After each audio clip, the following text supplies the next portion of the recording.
Yo, we happy? Are we good? Is the question. Let me oh, there she is. Get those bad boys. Yes, sir. We're back at it. Day number 7. Day number. His inverse will be throwing me off. Day number 7. We making progress, baby. We making progress. Yes, sir. Yes, sir. How y'all feeling this Monday? Actually. Ooh, it's Monday. That's insane work. Start of a new week. Hopefully, you guys had a good Monday.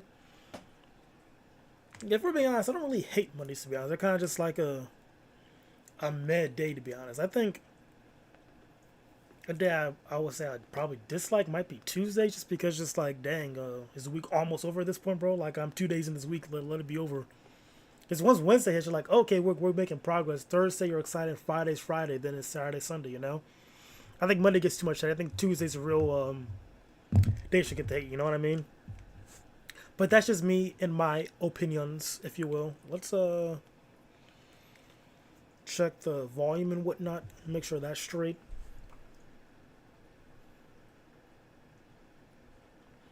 We are indeed live. Let's hear it.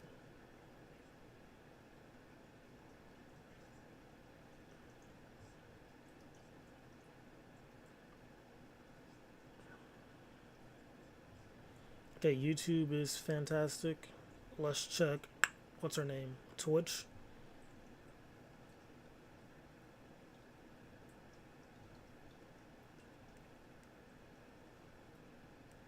I think Twitch should be good, right? I should say something in a second. Beautiful. Came right on time. Alright, everything's looking good. Twitch and YouTube are straight. I'll have, as usual, I'll just have Twitch on my phone.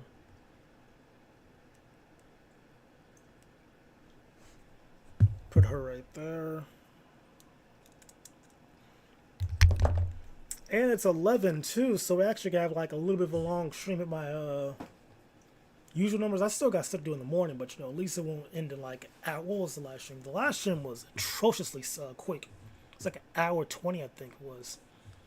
Embarrassing. Why is this so? There we go. I was like, bro, why am I so low? Actually, I was selling a little bit. There it is. There I am. And all my chocolate beauty. Transition. Maximize. We'll have these chats open. There we go. I was like, why am I mute? Where am? Ugh. Excuse me. That is embarrassing. Sleepy boy. All right, that's good. All right, yeah, we should be straight now. Let's man,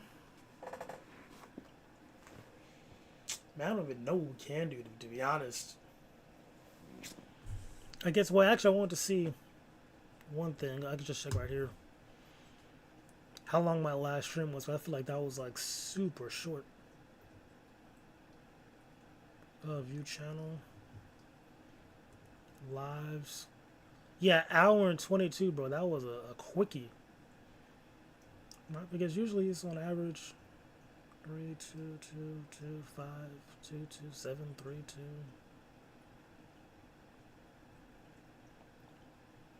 So on average, we could say like probably 3 hours. So you guys want to just calculate this right now? Let's do that. I'm bored. Let's do that. Bang. Bang. Alright, so we got 1 plus 2. I don't feel like hitting plus over and over again, so I'm just gonna hit copy paste. Control C, Control V. 2 plus 3.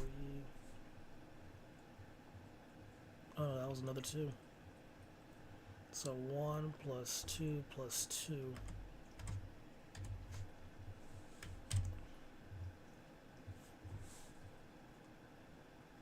plus 2 plus 2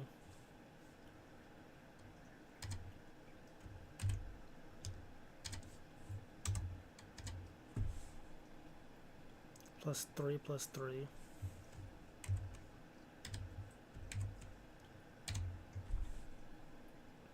plus 3 plus, we will not count that, plus 3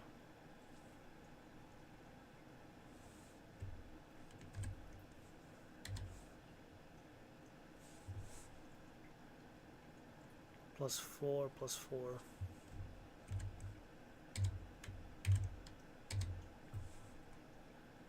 plus 2 plus 2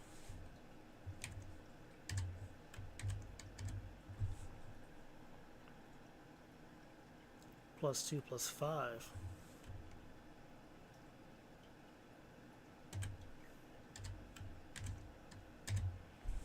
I think the average might be add, divide. Didn't you find the most, the one you see, the most, the median's in between. Yeah, we're trying to find the mean. That's 5. Add them all up to the divide.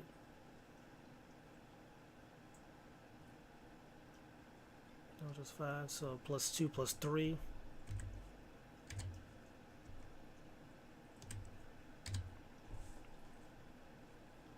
Plus 7 plus 2.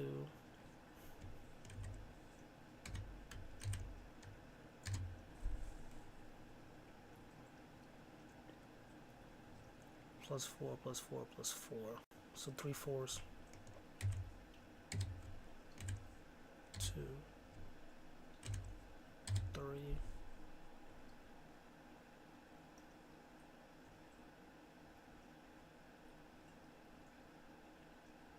3 2. For 3 4.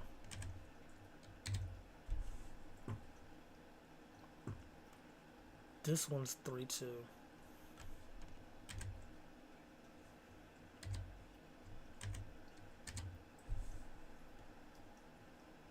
4 2.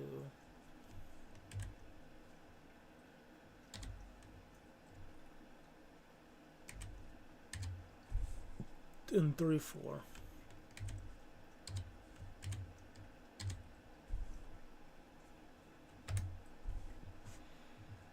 88.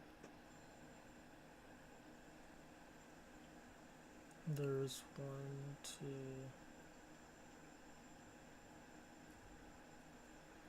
1 2 3 4 5 6 7 8 9 10 11 12 13 14 15 16 17 18 19 20 21 22 23 24 25 26 divided by 26. Average is 3. Yeah, not bad. Average of 3 hours. I'm cool with that. I know that was like a huge tangent, probably really boring, but like, I'll just blame autism, I guess, because I really wanted to figure that out. So like, my average time is 3 hours. That's not bad. I'll take that. 100 persons airsoft. Whoa, what's this? Is it actually like, oh, Battle Royale?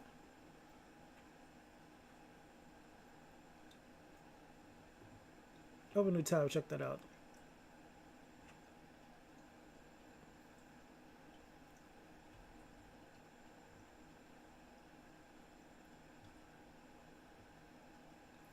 Oh, wait a second. XXL dropped some people. It's about time. No, just one guy. Okay, let's check him out. 1900 Rugrat. Oh, this is the other white guy. All right. None of the above. Of course, it's beat. I tweaked. Yeah. First thing I did when I signed a deal is hit back to the trenches. 20 rats on Fuller's and bit 308, and it came with a heat sensor. He went trolling that room, talking about he did it. Sipping oil, ain't talking about P did it. 762 make the whip do a 36. K by a lot on the bend when we spin. Now, I was just fucked up in a trap bed with no hole, sleeping on the floor. right there with the roaches. I done ran it up all cut dope and boulders. Since I ran it up, Granny ain't told me get up off her sofa. Got a bit from shallow side, she keep that K on her like Kim. I don't got no laser on my Glock, but I fuck with them. They had switched though when I got some guap, so I don't fuck with them. All on time hit the bank, surprised that I ain't break the rim, huh? On L's. On L's, he says.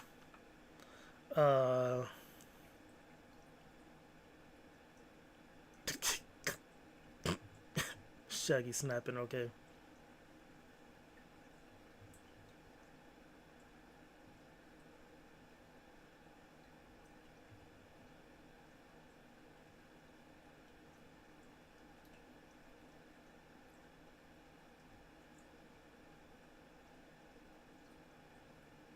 This the white boy. Y'all were people were fucking with this.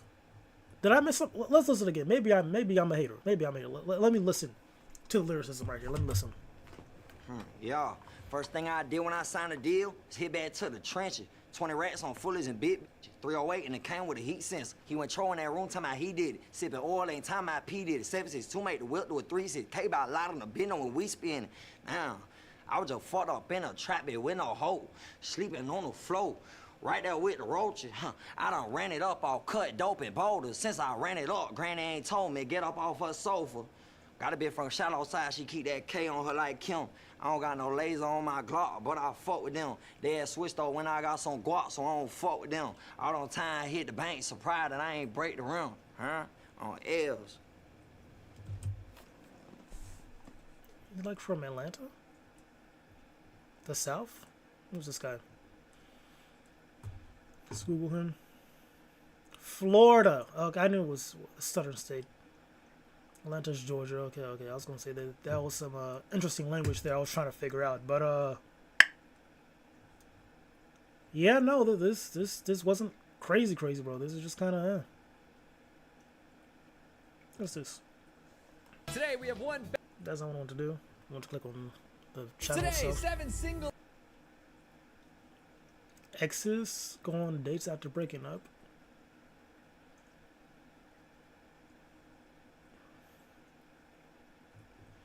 Yeah.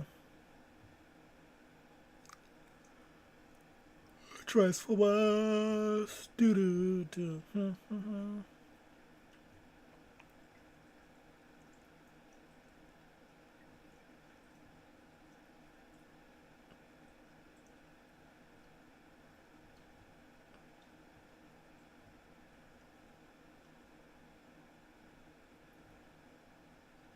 Oh, where's the? Oh, whoa. This looks fun. Let's look at the recent video though. I want to look at something that's 4 years old.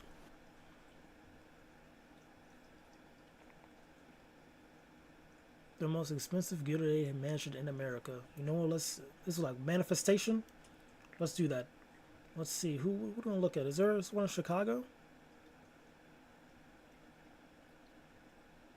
Gilded Age Penthouse, Chicago, episode 2. Yeah, let's check this out. Let's see what's out here in my city.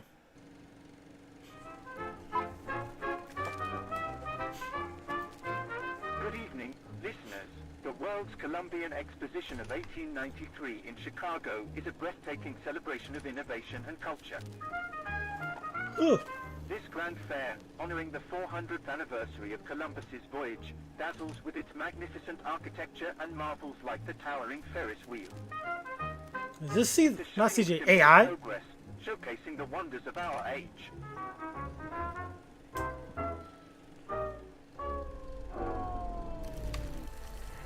It's hard to imagine that Chicago looked more like ancient Rome a short 131 years ago, and this penthouse is a relic of its gilded past.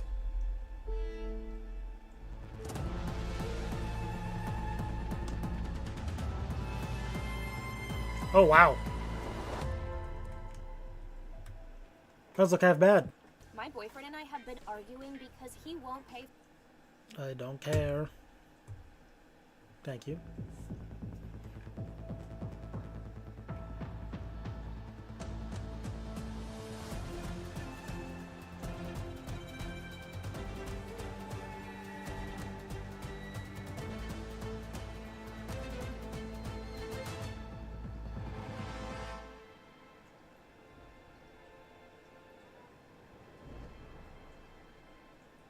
You ever wonder what it's like to live in a penthouse above the Bean in Chicago? Well, this penthouse just sold for a little over $3.5 million, and you have to look at this.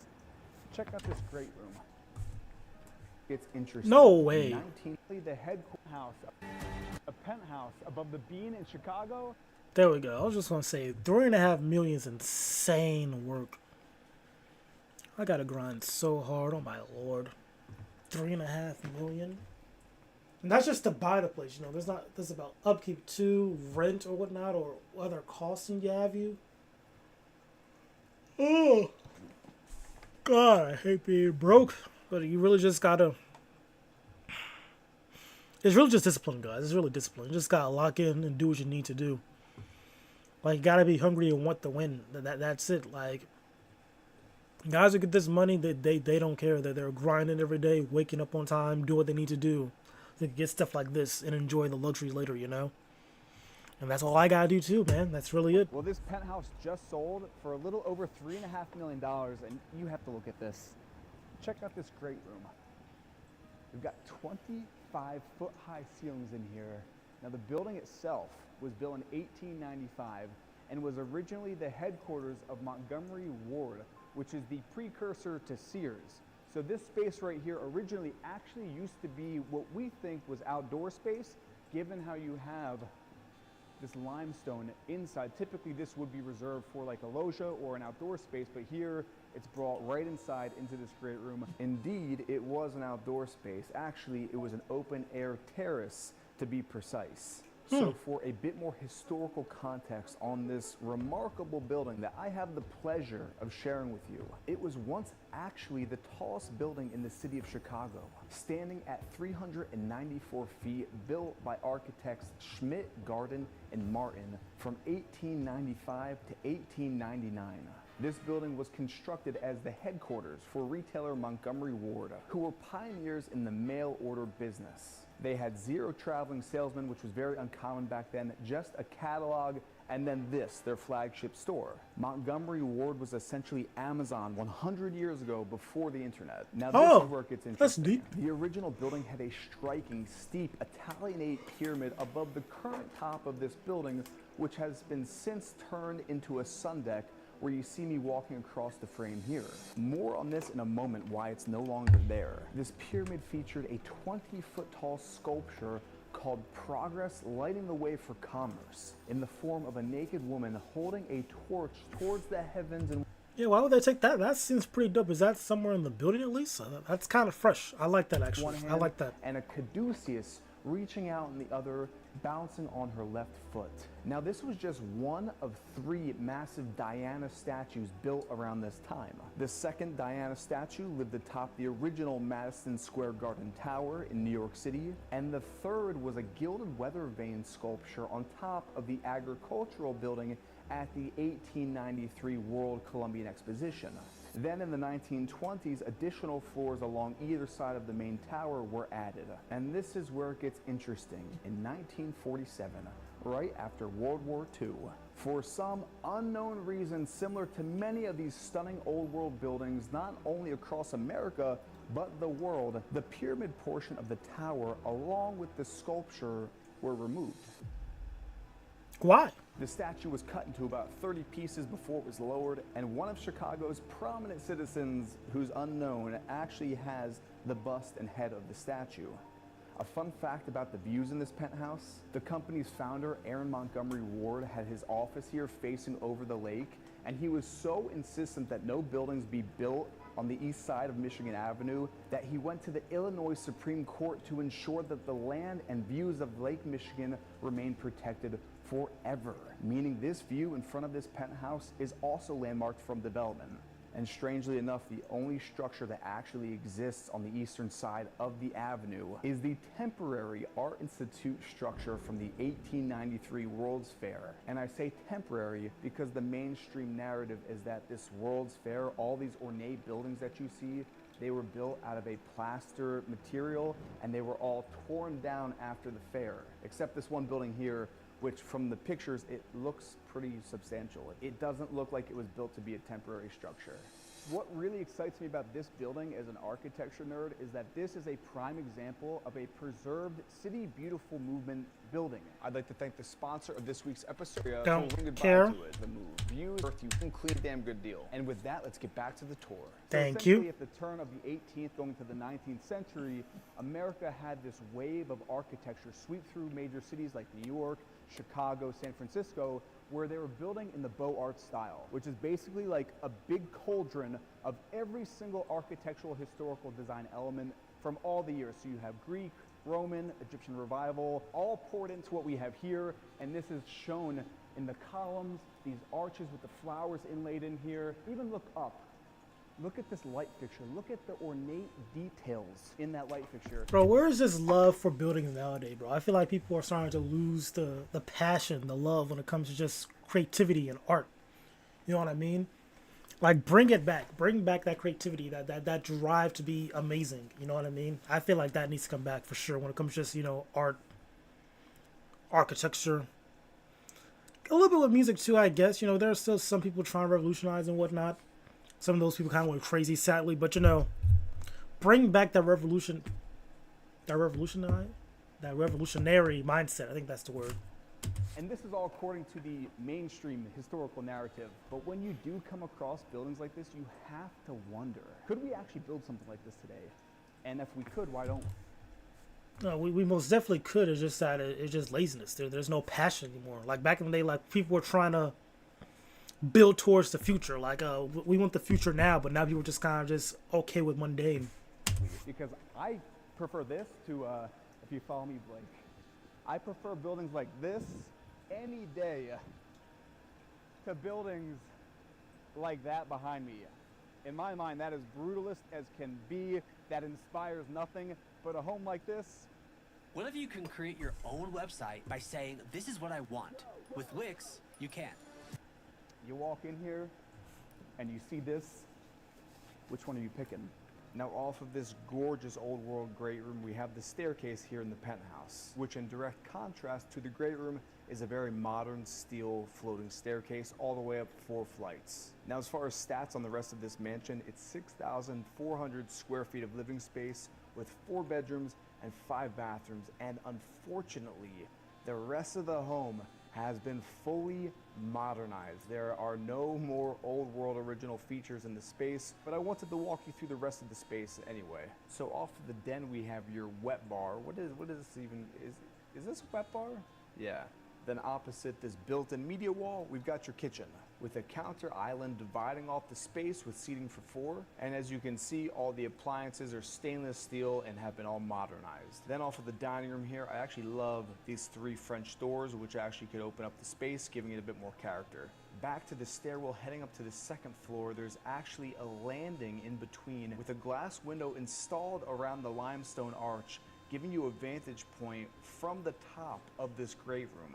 As far as those 4 bedrooms, there was only one that was staged. Here's a quick little look, which had a pretty decent sized ensuite bathroom with a glass standing shower and built-in jacuzzi, which I think, is that a TV or fireplace? Up on the 4th floor, we have your library, and I love how they actually installed this skylight letting in natural light, because if you remember, this wasn't actually the top of the building in the past. There was the pyramid on top.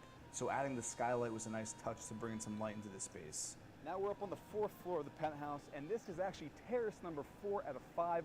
This is your entertaining terrace. So you have outdoor seating here with your dining table, couch for hanging out, and this is pretty sweet. You have an outdoor covered kitchen here with your grilling station all built in. That's not bad at all. Back, nice little prep area here. This is your bar, and for a little frame of reference, look how big the terrace is. This is the kind of terrace you'd have at a hotel, not at your private residence. And then from this bar, look at the views of the blue of Lake Michigan, really popping now as the sun gets higher in the sky.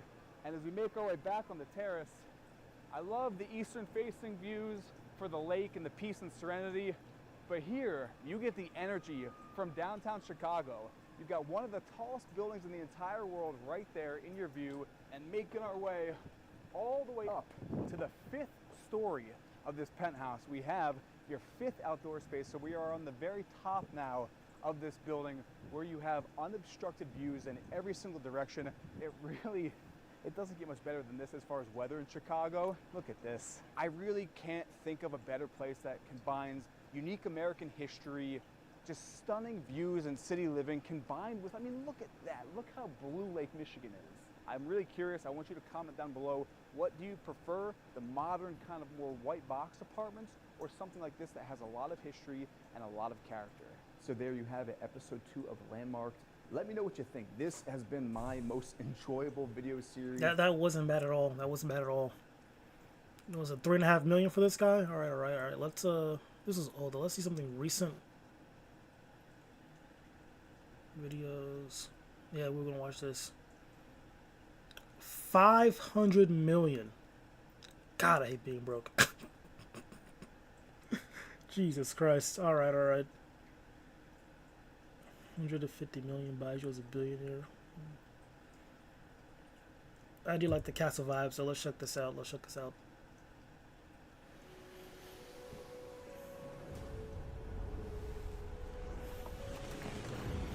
All right, talk to me, buddy.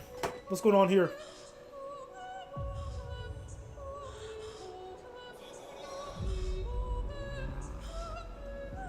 The Breakers. Where is this?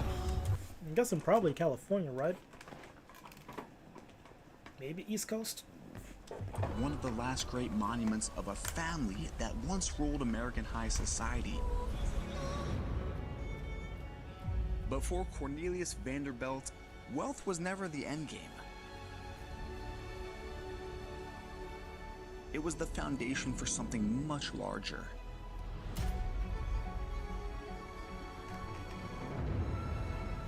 Bro, look at that. Like, just the sculpture of stone and whatnot in these. It's just so raw. I like it. Legacy.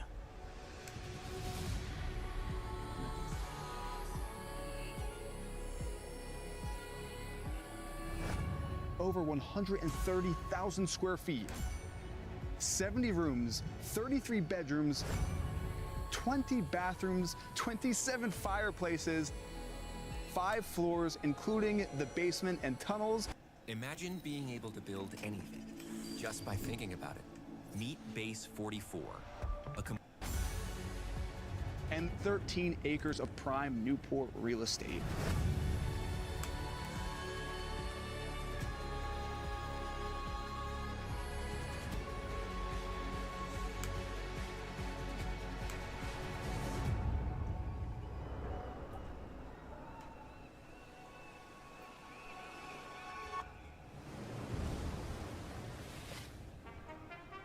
So the price of this house has been estimated on the conservative side at just about $500 million. Now, to get that figure, the land itself, they say, is worth just about $78 million. Again, that's 13 acres of prime Newport oceanfront land. The house itself, right behind me, this behemoth colossal structure, they say is worth just around $313 million. And to top it off, all the art and furnishings inside the house, they say is worth right around $78 million, giving us that grand total, again, on a conservative amount of $500 million. And again, I think that's kind of on the lower end because as you've seen, or as you're about to see in the video, this is a one of one. This is, in my opinion, the pinnacle home in America. That is so massive, bro. Now, to understand how this American palace came to be, we first have to understand the history of the Vanderbilt family who manifested it. America was young and hungry for greatness when Cornelius Vanderbilt, a man with little education but immense ambition, set out to build an empire. Born in 1794, Vanderbilt tapped into the power of steam and steel, connecting the nation through railroads and shipping, carving his place as one of the richest men in history. When Cornelius died, his son, who he was not very fond of, William Henry Vanderbilt, took the helm and he doubled the family fortune his father built, pushing the Vanderbilts into a realm of wealth that almost seemed mythic. Insane Then work. came Cornelius Vanderbilt II, the grandson and third generation Vanderbilt, who left his ego and his appetite for power unchecked, ultimately dreaming up the Breakers, a fortress on the cliffs of Newport designed to stand as a testament to the family's legacy. It was here, amid halls of gold leaf and rooms of marble with semi-precious stones inlaid, that the Vanderbilts envisioned their lasting place in history. Like all empires built on fortune, the Vanderbilt dynasty began to falter. The vast fortune that once defined them slipped away, scattered by changing industries and endless spending. This home is the story of the Vanderbilts, a family that rose to the heights of American royalty, only to watch their empire slowly dissolve into cultural memory. Unfortunate.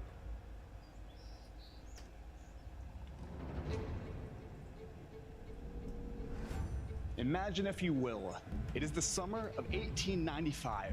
The orchestra is blaring as Cornelius Vanderbilt II descends down this staircase with his daughter, about to introduce her to all of New York high society.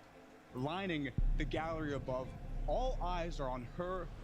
This is American royalty. Let's be honest, this is a palace. This is not a home. I think there's this misconception in America that we don't have architecture that rivals Europe, but in this video, we are going to give you an in-depth tour, I believe for the first time ever, of the Breakers Mansion, starting here in this great room. This room... What state is this in? I think they said Newport, right? Florida? Or where's it, California?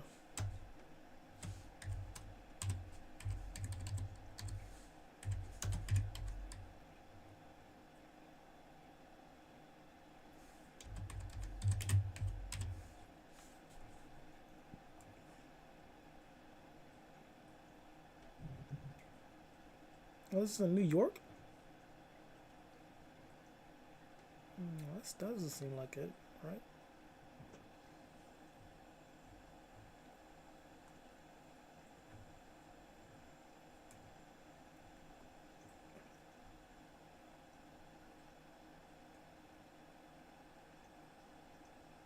There it is.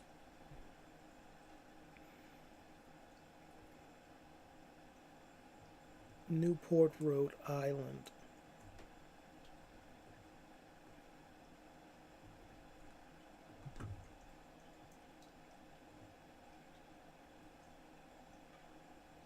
Okay, Newport, Rhode Island.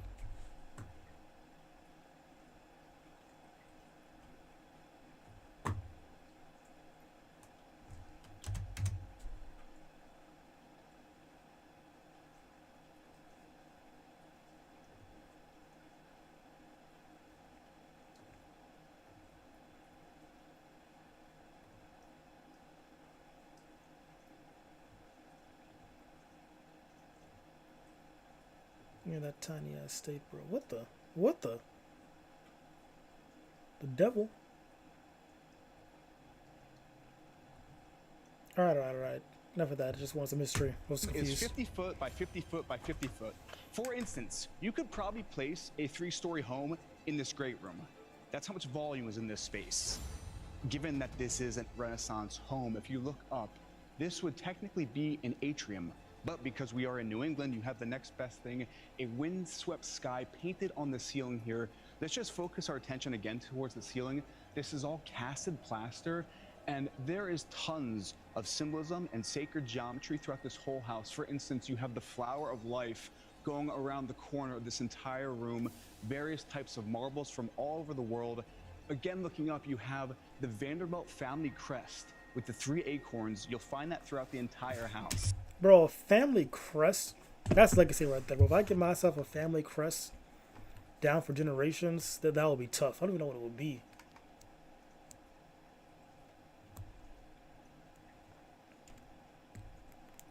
Actually, I probably maybe like an angel wing.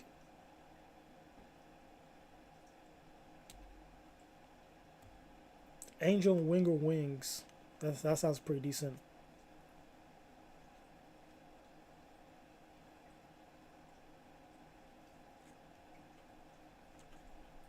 Angel wings.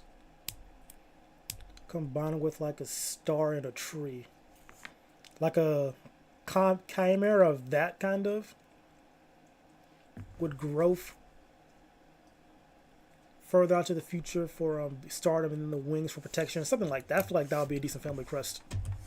This is like my Super Bowl. I have looked at this house online for so many years, and to be standing in this room, it's nothing short of surreal.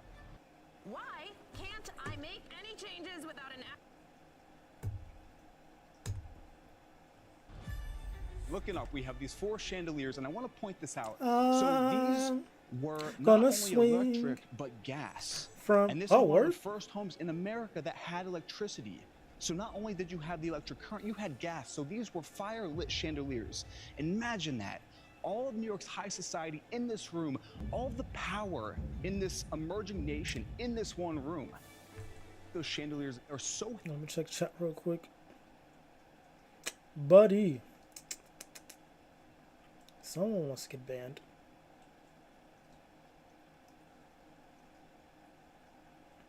Ban.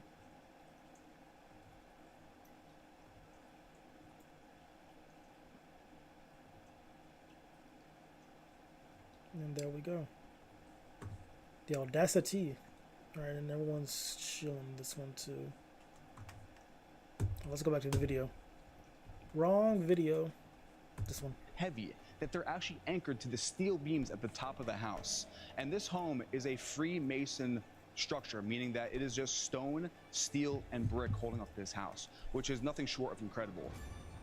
I do believe that people were able to build homes like this back in the day because maybe the collective consciousness was a bit higher, maybe people had more time to devote themselves to their craft.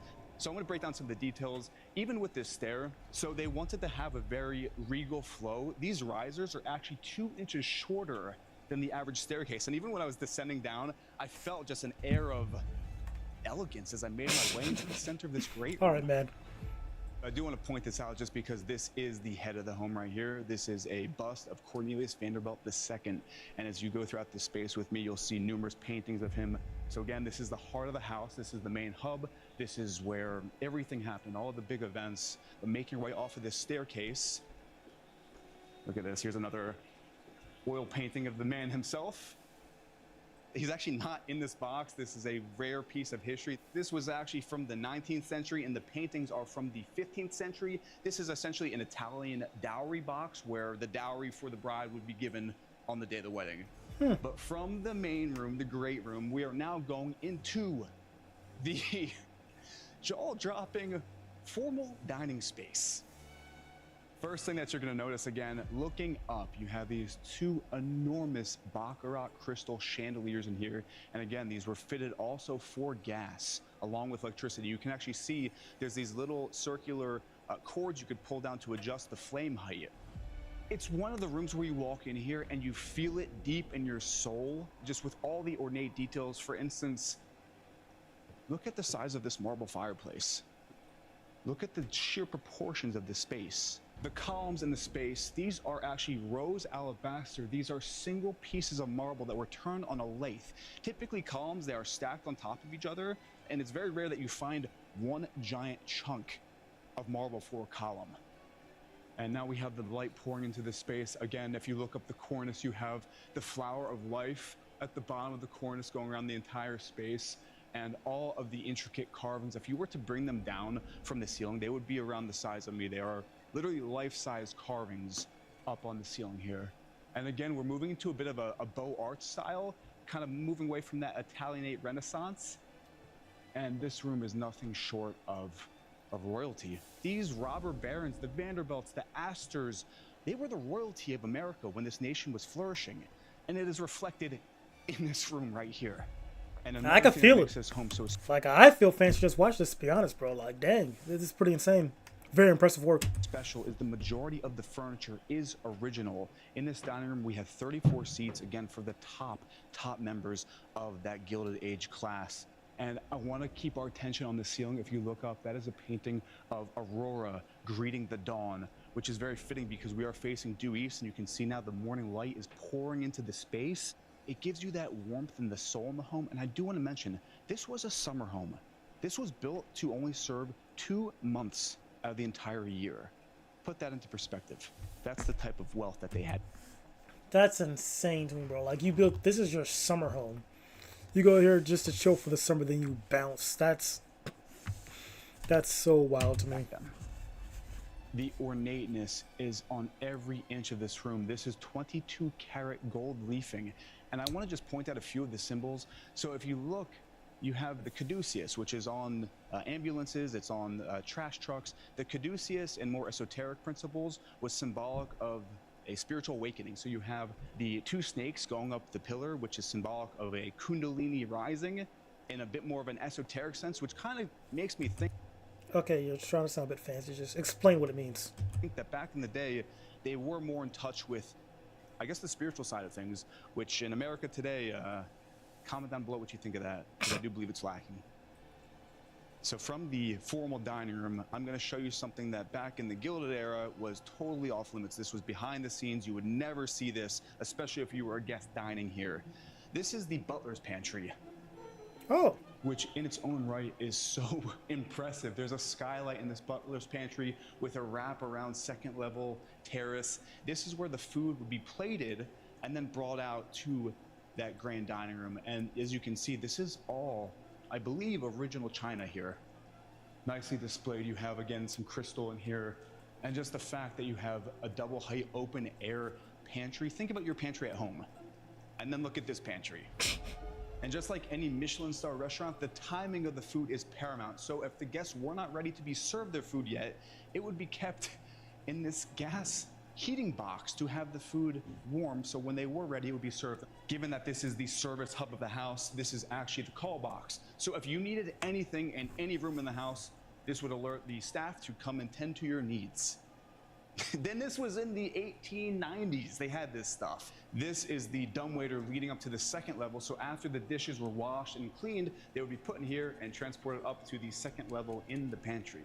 In your pantry, this is a walk-in safe to store your Tiffany silver. We're in the pantry and there's a walk-in safe. Can you imagine where there's other safes in this house? Who knows? Keep watching, because this whole episode... I'm going to keep watching right now. I'm kind of curious. There's been a home tour like this on YouTube, and I want to show you every single inch of this house, continuing on through this wing here. All right. This is kind of fun, but let's speed them up just a little bit. We'll put them on 1.5. Walking through what is the flower pantry into the kitchen. And now this kitchen is unique for many reasons. One, it's bigger than most apartments in New York City. It could be a house in itself. It's unique because it's above ground. Typically in all the other homes in this area, the kitchen was subterranean, but this was a massive effort in fireproofing the house, having the kitchen be its own separate area. And I want to point this out because I thought this was so unique. So this door was actually kept shut at all times to keep these smells from going into the main house. And then the food was actually passed, I'm not going to actually open it, but it was passed through this little hole in the door, just so the smells would enter the main house. And I just want to break down this right here. This is an original cast iron stove. This isn't like your stove at home where you flip on the switch and you're immediately at the temperature. This was a furnace. These were all bays to fill with coal to get this griddle going as hot as it could go. And again, I just want to show you the proportions of the space. You even have a water view from the kitchen. It's nothing short of impressive. So from the kitchen, I wanted to give you an accurate portrayal of the scale of the house. So we're now walking through the service stairwell. This is, again, behind the scenes. And this house, like I mentioned at the start of the video, is over 130,000 square feet. For perspective, a large house, like I would say a mansion, is around 6,000. This is 130,000 square feet. I almost stepped on the rug, so that's an original rug. Do not want to step on that, but we're back in the formal dining room. When your kid is hurting and there's nothing you can do about it. R.I.P. your kid, bro. I'm sorry. That was rough. But from the formal dining room, welcome to the billiards room. The theme of the billiards room is to mimic the sea. You can tell by the specific type of Italian marble on the wall. Again, all book matched to perfection. If we look down, these are all hand-laid mosaic tiling. Again, there's the acorns there, the Vanderbilt family crest. If we look up, these arches here are all alabaster, and then there are these diamonds with semi-precious stones inlaid into the marble. Look at this. This is alabaster, two angels holding the V for the Vanderbilt family. Just take a look at the ceiling. Again, in the middle here, there's another tile mosaic. And then you can really see inlaid into the marble the semi-precious stones. People associate crystals with spirituality, and I can only imagine that they probably serve some purpose, maybe more than decorative, in my opinion. The Breakers is full of what we call sacred geometry, such as the Flower of Life and the Fibonacci sequence. Reoccurring patterns symbolize the connection between the material and the spiritual realms, bridging the finite with the infinite. And it's said when humans engage with spaces infused with these designs, they subconsciously align with a sense of cosmic order, balance, and harmony. One thing I want to Cool, mention cool, about the cool. billiards room is this is where the gentleman would retire after dinner. They'd come in here and smoke cigars and mainly discuss the politics of the day. And I would infer, just based off of what we've seen thus far, they were much more diplomatic in discussing politics than, let's say, in 2024. That's all I'm going to say about that. Let's continue on. So leaving this room here, This from guy. the billiards room, these are two beautifully hand-carved mahogany doors which lead back into the Great Hall. Where we saw Mahogany. Look at me. I know some trees and whatnot, and some stuff. I know mahogany, African blackwood, African oak. Is it? Okay, never mind. I just know mahogany, I guess. And that's because of Team 4-Star, to be honest, and Kinyama, his desk. That's really why I know what mahogany is. Maybe something else too, but I think it's mainly because of Team 4-Star. There's actually a grotto under the main staircase here, continuing with the nautical theme here with these dolphins and this massive seashell, some seating right here. That's And then again, actually kind of fresh. This mirror, so you can actually gaze in to the formal dining room from this little grotto area. And we missed this originally, but off in front of me here, this is what's called the breakfast room. And it is done in the Louis XV style here. You have gold leafing all on the walls and the ceiling, especially in the corner molding. And this room was mainly for intimate family meals. Like if they weren't having a huge Like, I'm event, not this gonna is lie, where his family would pace eat. was decent. And actually, this I was just being a hater, bro. I guess I wanted to rush. I'm actually kind of enjoying the video. There's no need to put it at 1.5 speed. It's kind of killing my vibe. table is one piece that survived from when the original Breaker's house burnt down. Oh. So very rare to have that in here. And I just want to show you for a bit of a layout. This is the butler's pantry in here, which we saw earlier. So it connects nicely to the kitchen, butler's pantry, breakfast room. But continuing on, back out into the Great Hall. Feast your eyes on this. Now the morning sunlight is fully entering the space, illuminating all the gold leafing, all the different types of marbles in here. And then again for scale, 50 foot by 50 foot by 50 foot. You could put a 3-story house in here. It's pretty ridiculous. And making our way across to the far end of the Great Hall, we have this enormous fireplace here with this barrel vaulted ceiling in what would be the arcade. And I want to point out all of these cherubs above the doors. Specifically this, you have the god Mercury front and center with these 2 cherubs on either side. One of them has a hammer representing the steel and the railroads, and the other one is holding onto an anchor representing steamships. Both industries that the Vanderbilts accumulated their mass fortune, giving them the means to build homes like this all across America. Okay. And for some perspective, I want to show you the scale of this fireplace. I could crawl into this thing. I feel like that's probably a hazard for children, but low key, like winter here though, with all those fireplaces, the s'mores you can make and what. Well, s'mores is also like a summertime thing too. You do that like at summer camps also, but like making s'mores on that, especially in wintertime too, cozy up by a fire, bro. I like fireplaces, man. Fireplaces are such a vibe. I mean, like what? I think he showed like at least 2. I think at this point, maybe 3.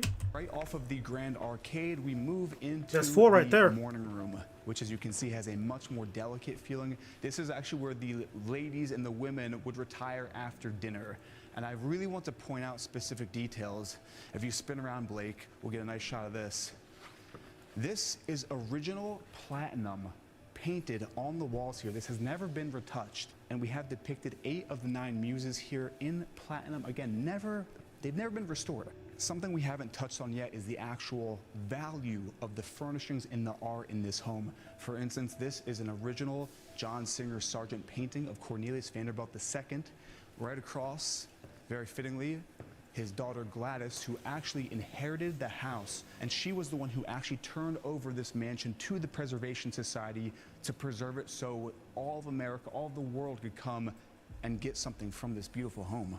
This is, I've said this like 5 times, my favorite fireplace in the house. This has to be the best example of gilded bronze. This is agate in the middle here, and this is surrounded by Campan marble. And if we look up, you can even see mirrored on the ceiling that feminine design with these coffered ceilings inlaid with the flower of life. And I really want to point this out. The house is such a beautiful display of the masculine and the feminine. And leaving the morning room, I'm going to now show you What room is the this? music room, Oh, which music room. mainly drew its inspiration from the Paris Opera House. And a lot of you watching might recognize this room because this is where the HBO show The Gilded Age was actually filmed. And this room, it's a lot to take in, but I'm going to break down a lot of these specific materials, starting with white onyx inlaid into the walls here. You'll notice they're on the lower levels, even up by the ceiling here. Looking up while I have that, we have coffered ceilings again with the flower of life inlaid in that checkered pattern. And this is very unique. So above the fireplace, you have semi-precious stones inlaid into the fireplace. Like you have lapis in there. And I know a bit about semi-precious stones, and they are said to have properties that can essentially affect your emotional state. And I think that is, in my opinion, one of the things that sticks out the most is that there are semi-precious stones and the use of marble and other types of stones throughout the whole home, which just gives you a feeling that I've never seen that in a home. Comment below if you have. And then again, you have two of these Baccarat crystal chandeliers. This is a Steinway & Sons piano here. Is he gonna play something? If we look up, That'll be you have kind of this fresh. beautiful painting on the ceiling with these French musical terms. You have melody there, the chant. I'm not gonna lie, like having like different paintings on the ceiling in each room is kind of tough. I'm not gonna hold you. Like the architects for this house, or like how the family designed it, they kind of went all out, bro. Like they made this like, hey, we're gonna make a house. We're gonna make a house, and like every room just feels like an art piece every single time, bro. Like that's, if you're gonna get rich and you're gonna get money, do it with style and do it in a way that just leaves people in awe. It's like right now, I'm just like, dang. Like you look at this, you won't get your money up. You know what I mean? Like you look at some of those people, like, oh, that's nice. But look at this house right here, like, dang, bro. Let me really lock in for real. Like this is like kind of inspiration right here. Harmony, overall, just making this a very, very powerful room in my opinion. And right from the music room, we enter the library with this beautiful Circassian walnut all over the ceilings, the Like walls. just made that Circassian. I don't know why. I just feel like that's a made up word, but like I know it exists. I know that probably is a word. Again, if you look up, we have those coffered ceilings with the dolphin symbols all around. That's actually Spanish leather in the walls here, passing under this arch into the main section of the library. And behind me, that is a 500-year-old fireplace from a chateau in Burgundy that was brought across the Atlantic into this home here. Continuing with, if you look up, the coffered ceilings, all the intricate paintings of the flowers and the nautical themes. And then again, there's more gilded symbolism here with the fasci of Roman antiquity and whatnot. This is one of my favorite rooms. I love the academic feeling, like I mentioned. And then on this far back wall, we actually have the original book collection. And this was Alice Vanderbilt's favorite room, the wife of Cornelius Vanderbilt II. And I'm even looking at some of these. Yeah, these are all original books here in prime condition, nonetheless. What books are they? And just for some perspective. How do you define luxury? Is it premium materials used to craft something that will last? For the size of this fireplace, the scale of this house, and exiting the library, these are pocket doors here, and this is actually a prime example here. That is the caduceus in the hand of Hermes with the wings. It could be also Mercury. Throughout history, it's been Thoth, Mercury, and Hermes, basically the same god with different names. And here he's depicted perfectly on this door, which pockets in. And if you come on this side Blake here, you can see it's actually mirrored to reflect the music room and the beauty of this room here. And making our way back into the grand hall, another look at the arcade with the barrel vaulted ceilings, the sunlight pouring into the space. Okay, is arcade like a type of room? Because arcade.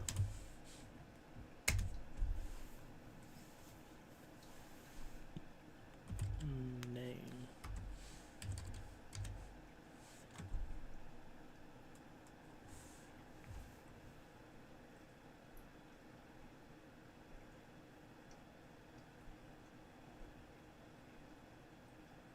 So arcade is a set of continuous arches that are all supported with columns or piers.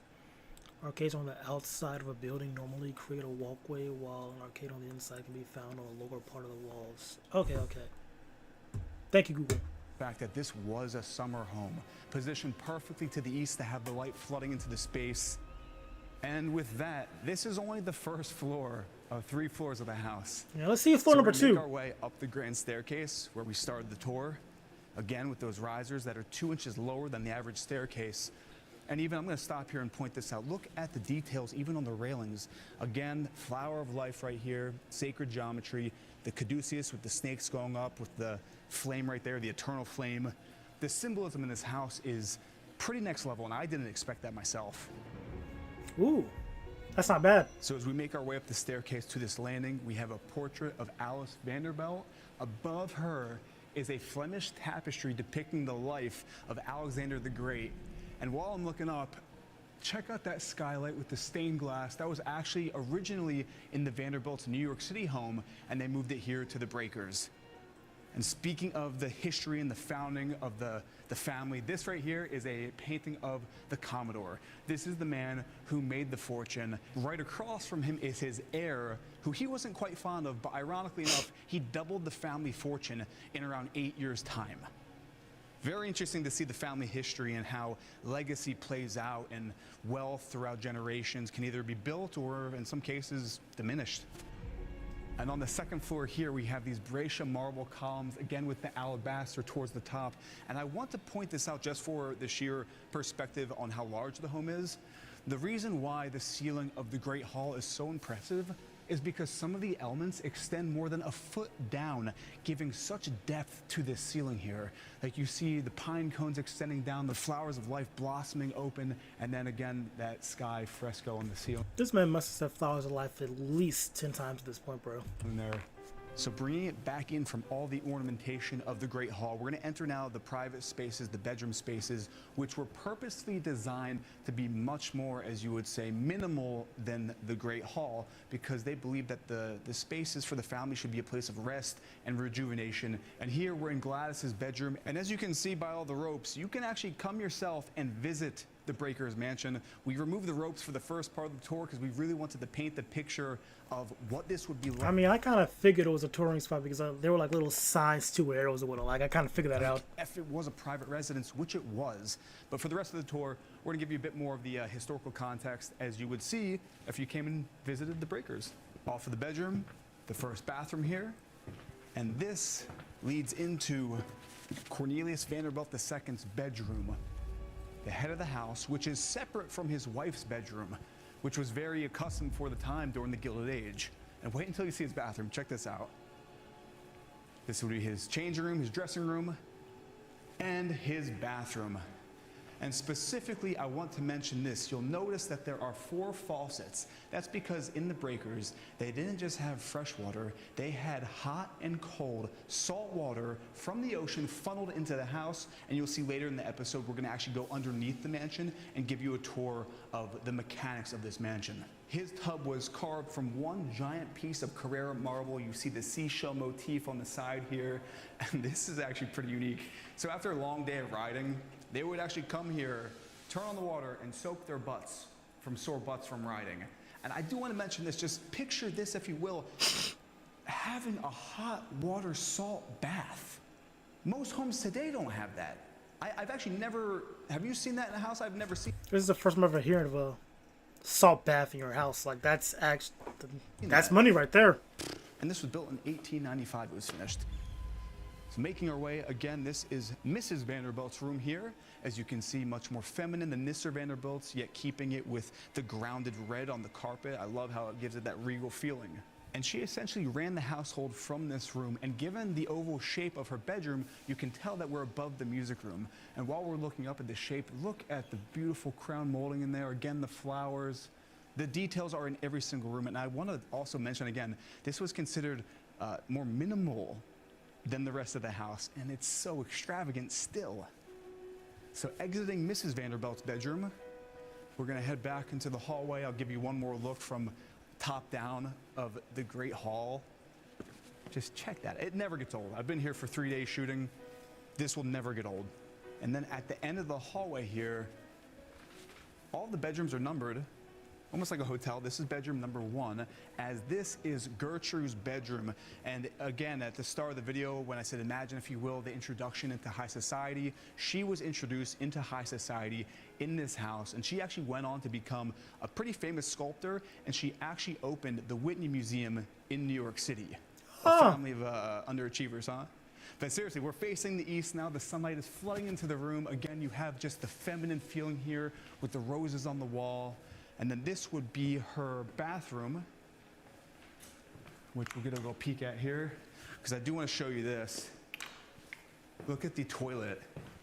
So this is an original toilet where you actually have a pull string to flush, and the flushing mechanism is above the toilet.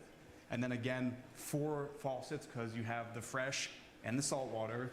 And then this connects back to the hallway here. So out of the bathroom, directly across the hallway, this is the 2nd floor loggia, which essentially served as the family's living room during the summer months. And just look at the views. That is The actually a Atlantic vibe Ocean right there, smack in bro. your face. Not bad at all. Oh, let me check chats real quick. All right, yeah, y'all vibing. Y'all vibing still. Beautiful. Wait a second. If y'all don't like the stream, goddammit, I swear to God. There's actually a pretty solid surf break over there that I was not expecting, and I wish I brought my board with me. That was actually the Astor's house off to my right. But you can just see, look at the tiling on the floor. Above, there's a kind of canopy design. You can only imagine what it would be like in the summer here, just lounging as a Vanderbilt in the Gilded Age. And the loggia also functions as air circulation, so we're not allowed to open these now, but you can imagine all of these windows opened up, allowing the breeze from the Atlantic Ocean to flood into the Great Hall throughout the whole space. Picture that. That would be something pretty special, but we're not allowed to touch these for now. But let's actually head back into the house. A few more rooms on the 2nd level. Back on inside to my right. All I will say about this room is this is the one guest bedroom on the main floor with the family. The rest of the guest rooms are where the boys are staying up on the 3rd floor, so let's check that out. So making our way up to the 3rd floor, again, the proportions of this stairwell match the entire house. So this is, I'd say, almost a triple wide stairwell. If you notice here on the railing, you have the flower of life. Again, that sacred geometry. Some people say it's linked to like the fabric of creation, and it's interesting that it's all over this house. And then above us, I want to point out, look at this massive skylight, making use of the natural sun. I do enjoy a nice skylight. So this is the 3rd floor. This is the guest floor, and actually we'll go down that way in a second. But first, I want to show you some of the bedrooms. More of this rose marble on the columns, and at the top of the column, even look. That's alabaster. And it's interesting because the mix of the different stones in the house is something that you don't really see nowadays. So here is the guest wing. Actually, you can look behind me here for a bit of perspective on the depth of the house. And I'm going to briefly walk you through some of these rooms. For instance, there are so many bedrooms that on this level, they are actually numbered. This is your brain when you're struggling to focus. And this is your brain when you're in the zone. But getting monozone. So this is bedroom number 16. I cut myself. Hope not. And as you can see,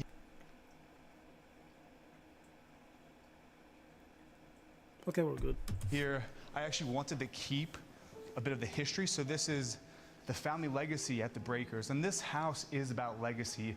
The fact that to this day we are still touring this house and we're still mesmerized by the construction and the details is a testament to just what they created. Like I mentioned, more use of just different types of stones. I'm not even quite sure what type of marble this is, but the fact that they took chances with different, finishes is something you don't really see today. Oh, this is actually really unique, so I want to point this out before we go any further. So there was actually a painting here that covered this wallpaper, and this was a very early type of synthetic wallpaper, and over the years the sun completely faded it out. It was actually blue, and if you back up, Blake, we can go over here and look. This is a watercolor of what it actually looked like when it was built. Oh. So you can really see that time has taken its toll here in the Vanderbilt mansion. As far as who these rooms actually belong to, this was the boys' wing, so all the sons of the owner, Neely, Alfred, and Reggie, this was their wing of the house, so you can imagine what was going on up here. You've got a Jack and Jill bathroom connecting these bedrooms here, and because this was the family's section of the house, again with the bathtubs, you can see it's indicated by having not just fresh hot and cold water, but salt, hot and cold water, along with the fresh. And that was something only reserved for the family. Here's another one of the bedrooms. This is the third of the boys' rooms, and on the walls, this is actually walnut, and the floors below us are oak. And I want to point out here, I'm not sure, we can't actually go out here, but there's a side terrace facing south, and you can see in this drone shot, just imagine waking up and walking out here with your coffee, have your staff bring up your breakfast. That does sound like a vibe, man. I can't even hold you. I'm kind of hating right First now. time seeing the ocean. Look at the ocean frame now, because we're towards the back of the house. Look at the blues of the sea out of this bedroom. Again, a summer cottage. A cottage. Unreal. So now we're at the very back of the house, and another one of those bathrooms connecting it. You can actually see a little better in here. This is a glazed ceramic tub, and the base of the tub is actually Carrara marble here. Interesting. And again, you have not just fresh water, but salt water in your summer cottage.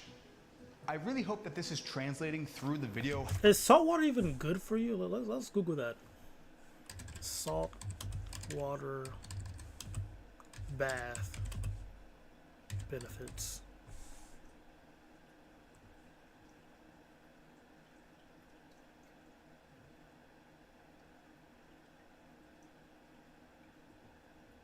Muscle aches, pain relief, skin health, detoxification, stress relief, improve sleep.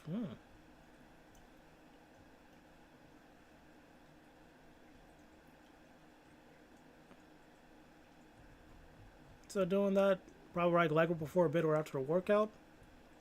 Just saltwater bath, morning cold water, evening. All right. I see the vision. I see the vision with saltwater baths now. I get it. So I thought it was just, them being rich to be rich. Like, oh, we can have saltwater baths. And I'm like, okay, well, okay, you're just rich. You can do whatever. But I guess there were some benefits to it. How just obscene the details in the display of wealth is. And here we are now at the very back of the house, which I would argue could be the front, because that's what it's all about right there. The view of the sea, the view of your lawn. Again, Under this the is 13 sea. acres of land right on the coast here in Newport. Goddamn. A lot of the value of this home comes from the land itself, let alone the house, let alone all the art in the house. And here's another bust of the founder of the house, Cornelius Vanderbilt II. Dark stone on the fireplace here. And now I want to show you this view. So the bedrooms all connect interior, and then you have this grand hallway connecting all the way back to where we started. And I want to point this out. We aren't allowed out here, but if you peek around, Blake, you can see, look at the sun terrace. That ain't bad. Facing the sea. It's truly, I don't have the words for it. There's not only so many adjectives you can use for the scale of this place. I mean, even look, Spectacular. we are on the 3rd floor. And if you even look up, we have like a barrel vaulted cathedral style ceiling here up on the 3rd floor. We're back where we started. This is the 3rd floor stairwell. And I want to mention this platform. So if you notice, this is a very unique design element as far as the architecture. This platform is elevated to support the weight of the dome itself in the Great Hall. So you have all the steel beams under here, the plumbing and electric. And they made such nice use of it as a design feature in the house, where you walk up this staircase here to this beautiful elevated platform. And above me, you have these 3 skylights. The symmetry in this house is unreal. And I want to actually show you back into one of these rooms. This is pretty unique. So again, this is the preservation and restoration floor. So if you pop in there, Blake, you can see all of this original furniture that is being cataloged and meticulously restored to its former glory. And there are 3 bedrooms here. I don't know. It's just like when people say former glory, the way he said it made me chuckle. I can't hold you. I can't explain why, but it made me chuckle. Made me do a little giggle. Can we go back? There we go. Alongside of that wing that we just saw. And if we make our way back down, we can actually pop in right in front. And there's actually people currently working on restoration projects, if you want to just look right in there. Let's have her speak for it. So you're actually surveying. You mentioned you're going through and looking at how it was constructed, what potential damages are on here, and how long does that take you? So it takes me about 3 or 4 hours per furniture, per piece. She got an accent too. She might be bad. I'm also taking samples of the paint and the varnish, which we're going to analyze in the lab. And sometimes you can spot, or we think we can see different hands, different carving styles, that were different people being part of the construction process. So essentially a collaboration on the piece. And another fun fact about the third floor is there has been a family elevator in this house since it was constructed. This is the third iteration of elevators in the house. The first one was actually hydraulic, and the second two have been electric. But to have this still in the house, but speaking of tech, I want to show you this. This is what is called a speaking tube. So you have here, it says basement and first back hall, and you can actually speak and they will hear you down in the basement. It's almost like when you were a kid and you had the two cans connected with the wire and you were talking to your neighbor. That's in this house, built in like 1895. This is essentially the first smart home. Like, aside from the grand proportions and all the materials used, it had smart tech for the time. This is the underbelly of the house, and the Vanderbilts didn't like to refer to their servants as servants. They referred to them as staff because they were working and employed by the family. So this whole wing here, look at them. And in my opinion, this beautiful stairwell that is hidden from the rest of the house, this is for the staff. So there were 20 staff that were inside the house, and then 20 staff that worked the land. And back here we have 33 guest bedrooms, and we'll pop into a few of them. This was actually the staff kitchen back in the day. It's empty now, but even you can look in the staff kitchen. Check this out.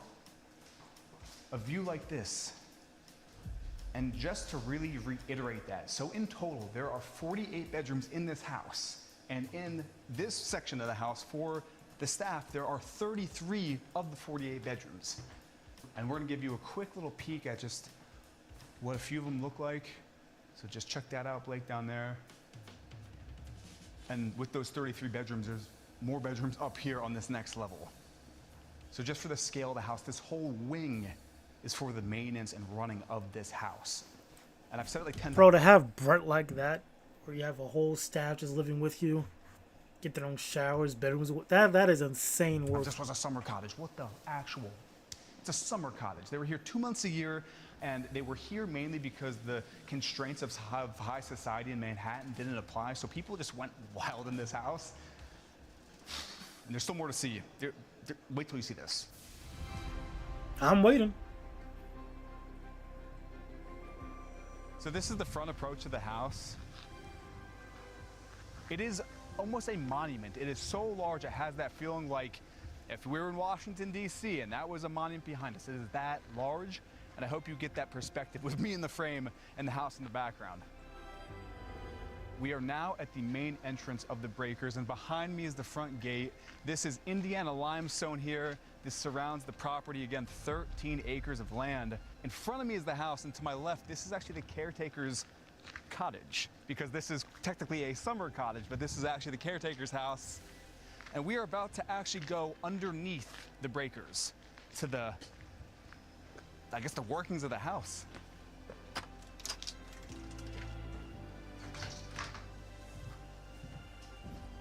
So this, you can actually tour when you come visit the Breakers. This is technically a specialty tour, and I'm so excited to see this, because apparently, especially in New York, a lot of these older cities were built on top of each other, so the tunnel system, especially in a house like this, oh wow, we're going down.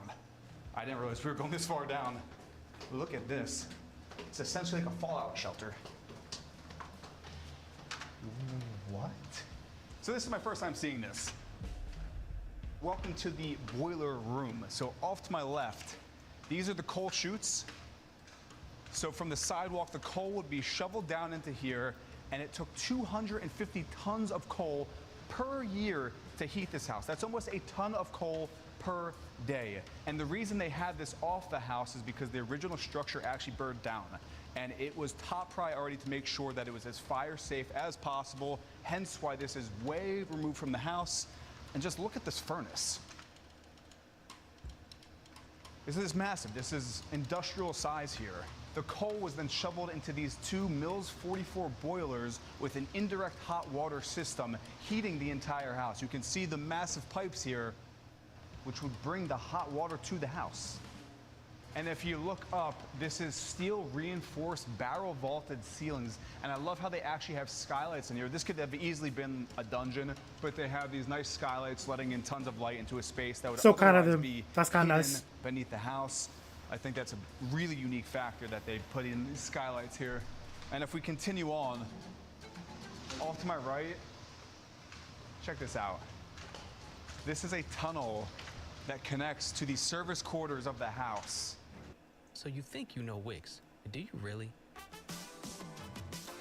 First up, we've got shape video masks. You can use different shapes to create completely different vibes and aesthetics. Or you can create your own graphic. I use the shape composition here. All right, all right. And again, this is my first time seeing this, so we're seeing it together in real time. Check this out. Again, you've got barrel vaulted ceilings, reinforced with steel. Oh, wow. And this is a picture of the construction of the house with horse and buggy. Again, it's a Freemason stone structure here, so you have just the limestone and the brick being built right on site there. Wow, check this one out. And then there's another picture. So I guess this is like a timeline tunnel here. So this is a bit further on. That's so incredible to see. Look at all the stones here. Just bro, that's like a lot of brickwork right there. One of the world's first. I wonder how long it took to make this building. Now that I think about it. Like all that detail, like it must have taken like years to make that building. Like I'm guessing maybe like 5 years. That's what I want to say. I want to say like 5 years. Prefab homes. So as they were building this, there were designers in Italy and France working on the interiors while they were creating the actual exterior of the house. And here's just another progress photo. Now you're seeing the shape of the house as it looks today. And this just keeps on going. Oh my God, look how long this is. That's what she said. Essentially, for a visual, we are going from the gate down the driveway all the way to the house. Either end had steel reinforced doors, so if there was a fire, it was stopped right here. The house was safe. Another progress picture here, really taking shape. The roof is now on the house. You can see all the scaffolding. There were 29 contractors with, I imagine, a total workforce, probably close to 1,000 people, to create this summer cottage. And now we have the scaffolding taken down. That's what the house looks like today. And it just keeps on going. Again, all the plumbing here, electric. Oh, this is really unique. Look with the landscaping in now. That's so unique to see because those aren't there anymore, those evergreens. And this is that steel door I was talking about where if there was a fire and this was shut immediately, the house was preserved. This is such forward thinking for a time so long ago.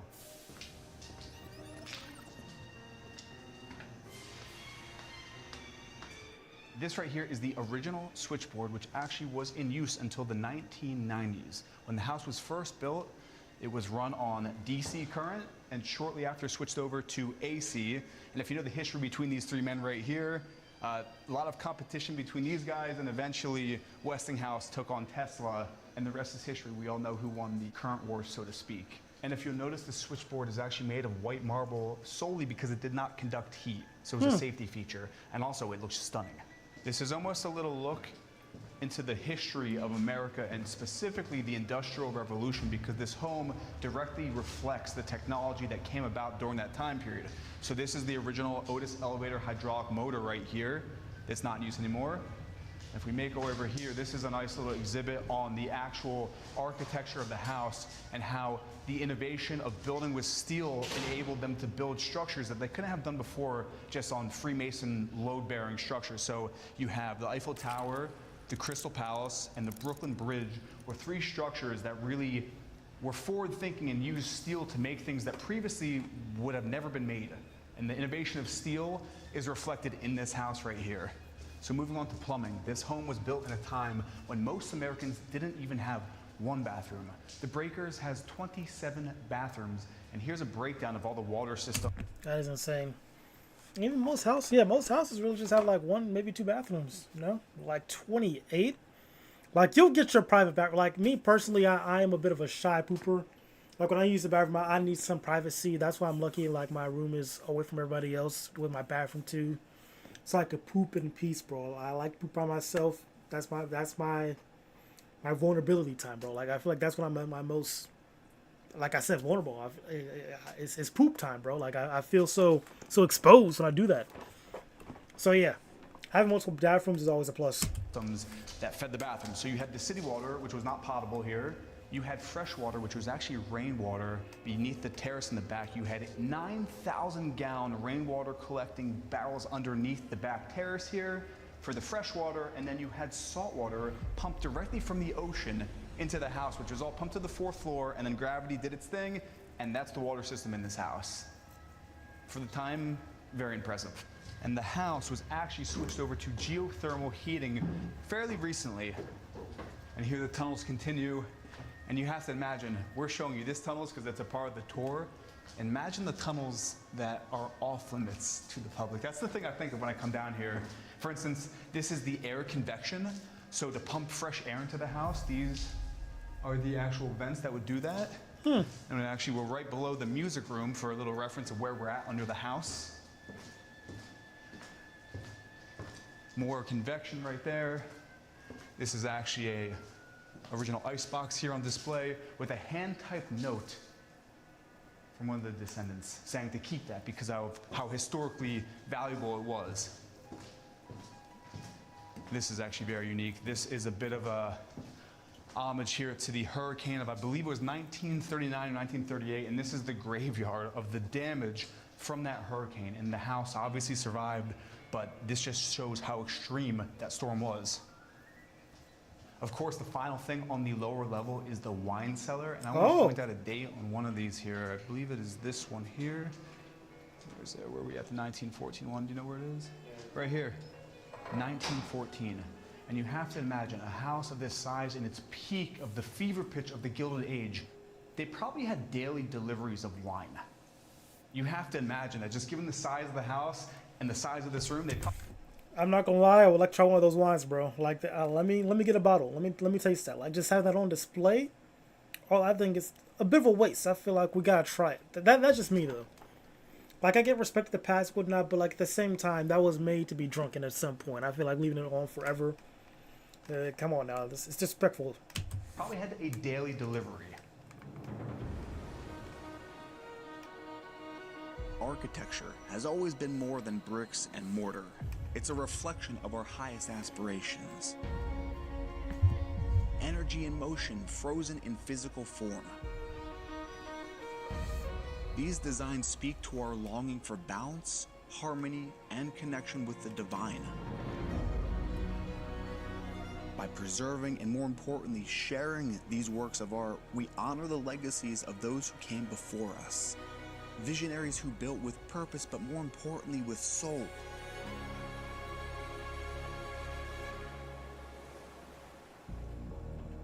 Comment below your thoughts on architecture, its ability to raise consciousness, or... Nah, that was pretty fresh. That was a fresh video. I like that. I like that. Alright. What to do now? Oh yeah, we were watching this. You guys want to finish this off? Let's do this. We could keep watching this. We could keep watching. Monday.com is the best AI for work, and here's why. Let me show you some of the mind-blowing... Because why did I... Oh, I stopped because I had bedtime. It's always bedtimes, ladies and gentlemen. I always get you. Let's check on chat real quick. Oh yeah, I banned him for trying to get me to buy something.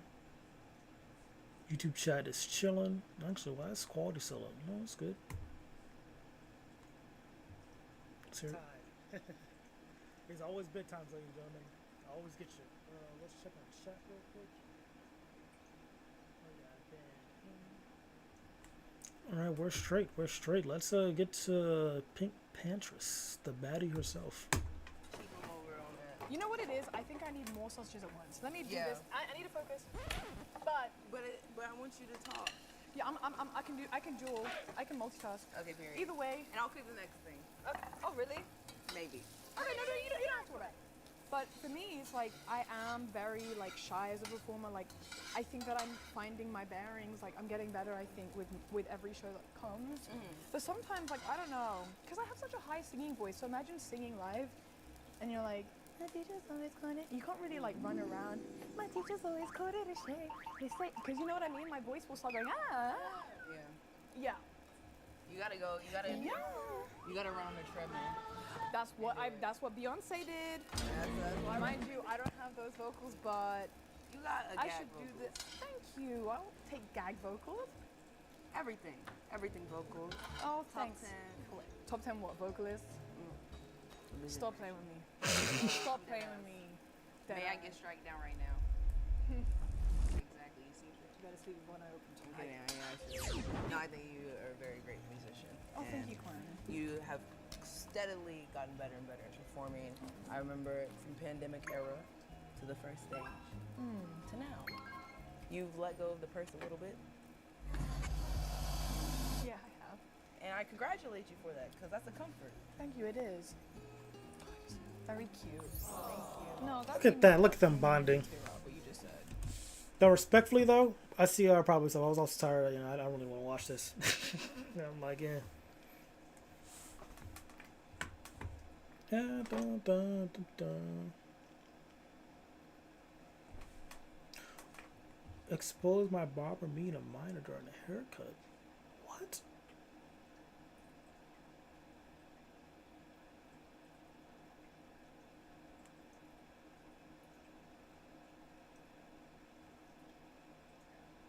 That's actually insane.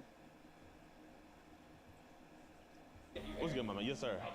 How you doing, my brother? My name's Kevin. On Tuesday, the Endicott police arrested a man who was allegedly sending sexually explicit pictures and text messages to whom he believed was a teenager. I just need a beard lineup. That's all. You don't want to do the hair?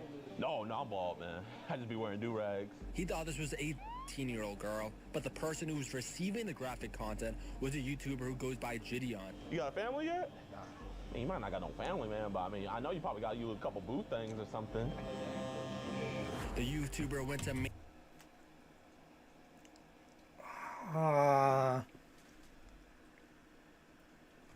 That must, like, imagine you're a barber, someone who's like not intimate, but like he cleans you up, make you look good for the world. Turns out he's a whole weirdo, bro. He's gonna have a horrible time in jail, I can tell you that much. Getting caught, everything. Mancini's place of business, got a haircut. Can you do extensions? I don't know how to do that. Definitely done.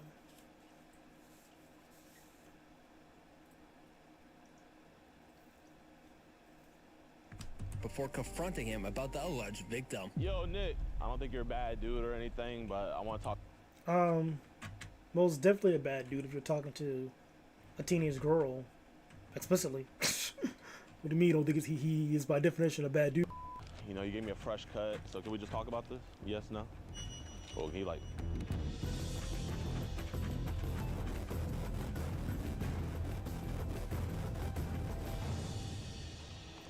What's good, YouTube, man? Welcome to a brand new episode of your favorite show, EDP Watch. I am your host, DeMarcus Cousin.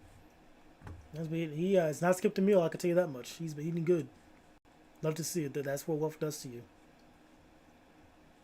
No, it's pretty consistent with this too, huh? EDP Watch. New episode every Thursday. Oh. Today's Tuesday.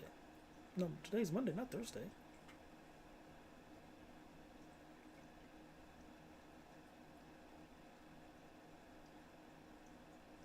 I was like, it's just doing the full To Catch a Predator thing, huh?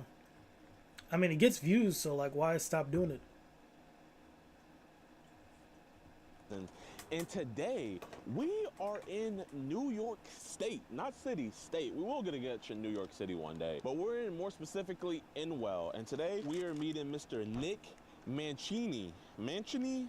I don't know, but this dude's a creep, man. This dude's a 38-year-old barber, and he is trying to line up our 10-year-old decoy's private part. You know, he wants to give her a lineup real quick. This dude sent so many glizzy videos. It's not even funny. Like, this is the most glizzy videos we've ever had before. Like, what?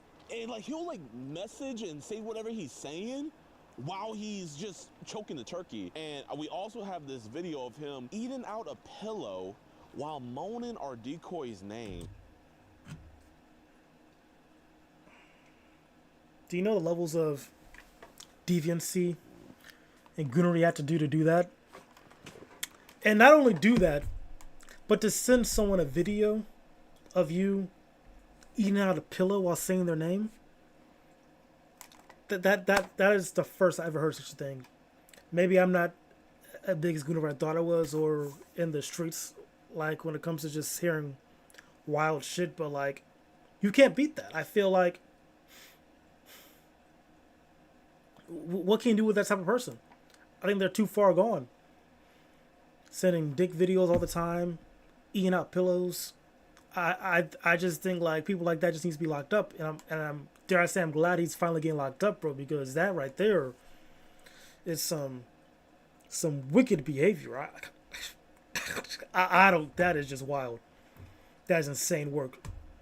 I would show it here on YouTube, but sadly we can't. So if you're on EDPWatch.com right now, roll the clip. Yeah, like this dude's actually a freak. So this is what we're gonna be doing. He invited. Is that actually? Now, roll the clip. Is that there a link in? Do I have to buy the content?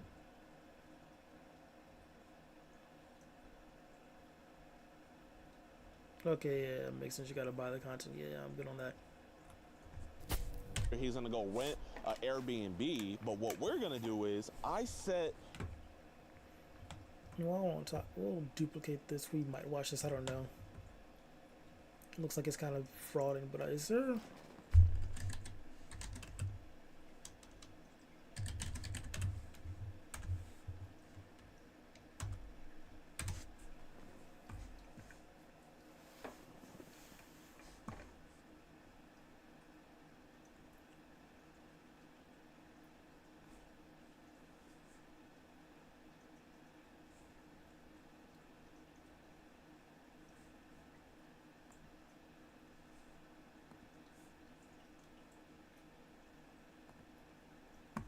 Can I react to stuff on here? We'll see in a second.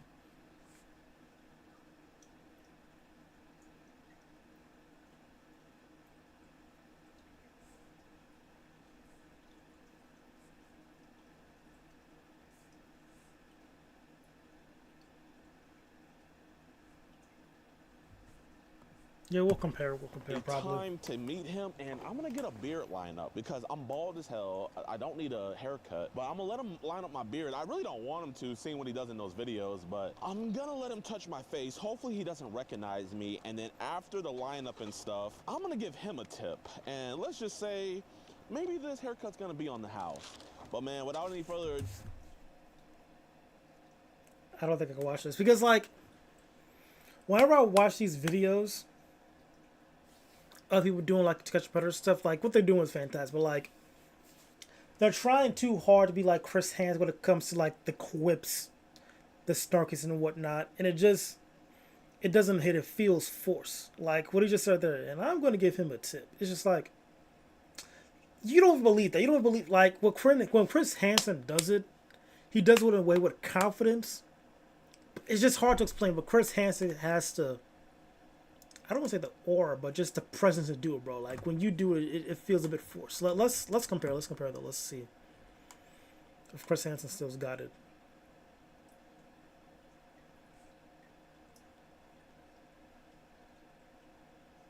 Partial episode, free full episode.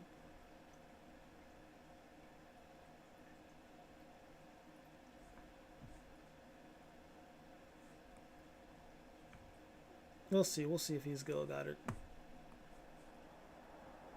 So you're an opera singer? I am.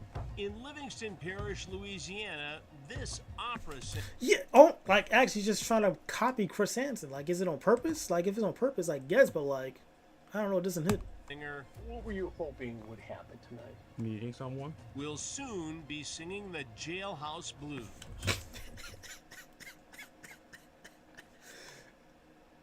You see, because, like, it's hard to explain, but, like, when Chris Hansen, it's because I think it's just his voice. Like, he owns this. I don't want to say, what's the word? It's not tempo. Cadence. Like, this Chris Hansen cadence and delivery. Like, this is his thing. So when he says stuff like that, it just works. But then, like, when you do y'all recognize line up because I'm bald as hell. I don't need a haircut, but I'm gonna let him line up my beard. I really don't want him to, seeing what he does in those videos, but I'm gonna let him touch my face. Hopefully he doesn't recognize me, and then after the lineup and stuff, I'm gonna give him a tip. And let's just say, maybe this haircut's gonna be on the house. But man, without any further... Like, that, it kind of fell flat, but like with this... In Parrish, Louisiana, this opera singer... What were you hoping would happen tonight? Meeting someone? Will soon be singing the Jailhouse Blues. I have... It's because he gave it time to pause, like editing. I think it's just like the editing too. I don't know, man. Chris Hansen's just better. He's just better. No idea what is going on. Okay, I'm going to explain. Why I have to go to the jail? You violated laws in the United States of America.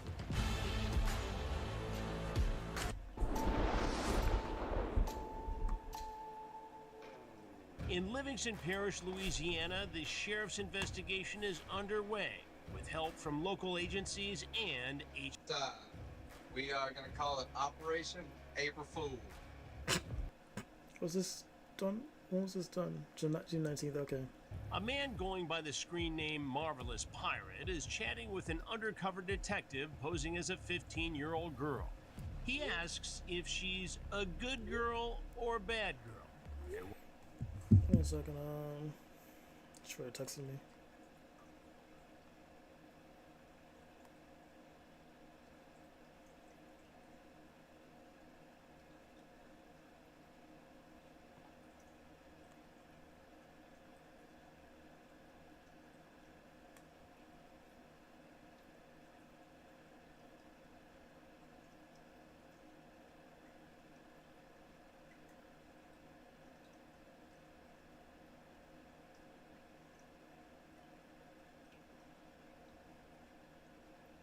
Boom.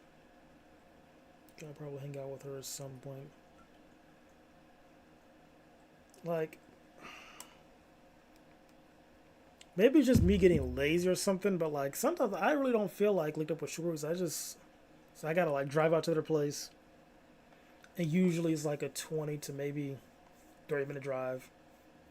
Do either do then leave. I'm like, bro, I just need to have them come over to me. But at that point, I don't want to come to my house. Like, it's my house. What if you're crazy, you know? Because I know I'm not crazy. That's why I don't mind going out to their houses. They know it's safe. But, like, you come to my house, you might be crazy, you know? That's why I got to go to your house. You know what I mean? But it's just... And then setting up, making sure I look decent. It's just, like, a lot of work, you know? A lot of work for me, at least. I'm a very lazy person. Like, it's just... I don't know. I'll lock in, though, I guess. What her top 3... Because it has been a minute. It's been like a minute, actually. Kinks and fantasies are. Marvelous Pirate says his are DBSM, CNC, and public. The detective posing as the girl asks the man's age. He says he's 30 and then asks the girl her age. The detective says 15. So... in this situation, I know none of y'all in chat are predators and pedos, but you know, just so y'all heard it from me first, if you didn't hear it before, if you are over the age of 18 years old and you're talking to a shorty and you ask her, how old are you? If she says 15, your next response is, have a nice day. And block. That's it. That's all you say. You don't. If you say 15 question mark.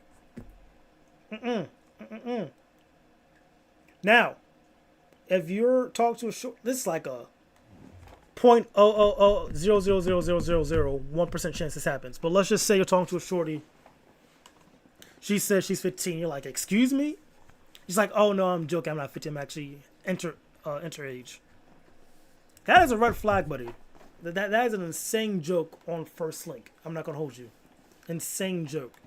Again, also should just be hit with the block button. But when a shorty sends you this, block, don't talk. That is it. You, especially when you're 30 years old. I don't know why I don't know why you still have a conversation with her. That's why you're in jail, buddy. You're just stupid. You can't find someone in your age bracket. You can't find someone who's 25 wants to hook up with you, buddy. Gotta talk to a 15-year-old? Make it make sense. Marvelous Pirate still wants to meet.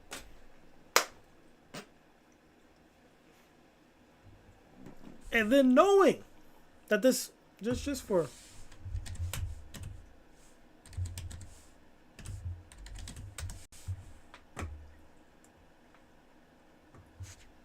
this is who you're talking to, by the way. Grown-ass man. And for comparison, you see this right here? Whole children. These are literal children. That's a child. I don't know how. Here. Images. Adult. Full-size adults. Look at this. Look at this. Adults. Literal child. There's nothing here for you. Nothing. You're just a whole ass weirdo, bro. Make it make sense. I can't with people. I really can't. What in God's name? The devil. Thank you. Meet tonight. He then says his name is Jimmy and that they'll go somewhere when he picks her up. The detective reiterates the girl is just 15 and Jimmy says he'll be there.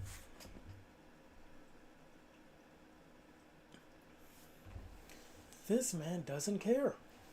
She said twice now. Twice. You got a free, like...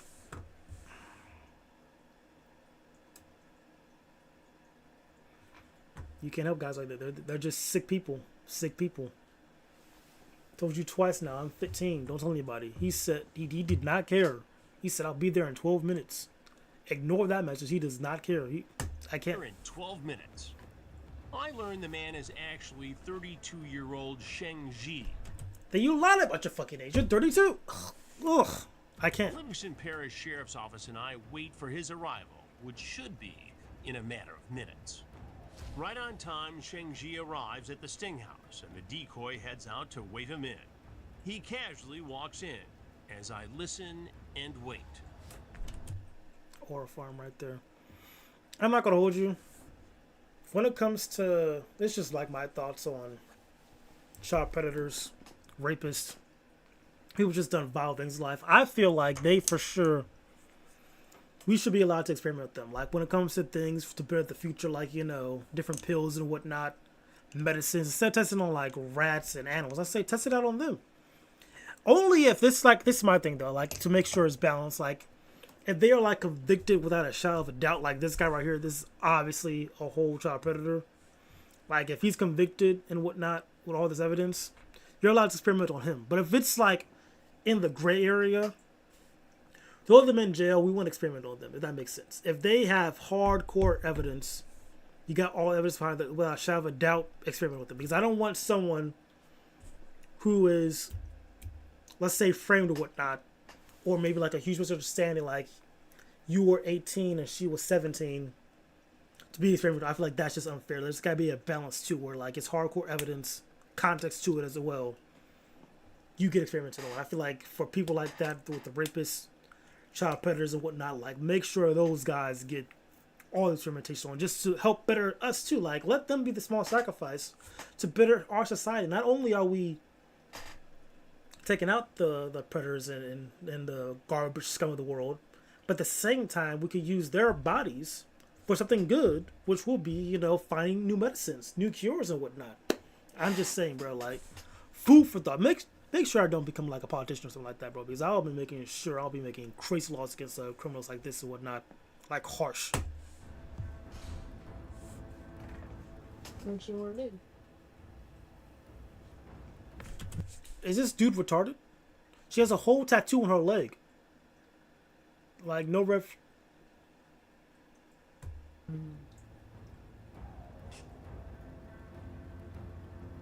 I've been watching the game. He looks nervous. The decoy excuses herself and leaves the room. I did leave my phone in the back, so I'm gonna get it real quick, and I'll come right back, okay? I left my phone in the back, so I'll be right back, okay? Great. You can. Oh, he's like a foreign dude too. Oh my god. Well, let me check something real quick. Just out of curiosity. Age of consent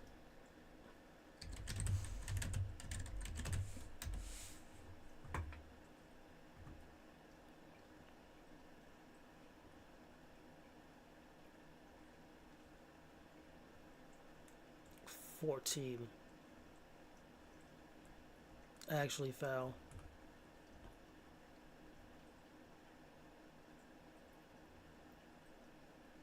What the? There's no way age of consent to him.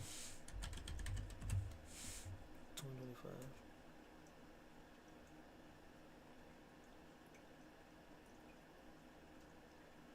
What the fuck? Y'all countries are freaking disgusting, bro.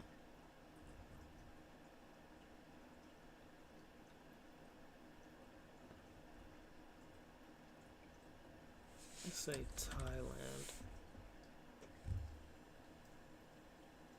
15. Like, even if it's a cultural thing, bro. Like, I don't know where he's from. Where I'm shooting like an Asian country. And right now, just from, you know, Googling, Asian consent around there's like 15. It still does not matter, bro. That is a 15-year-old and you're 30 plus years old.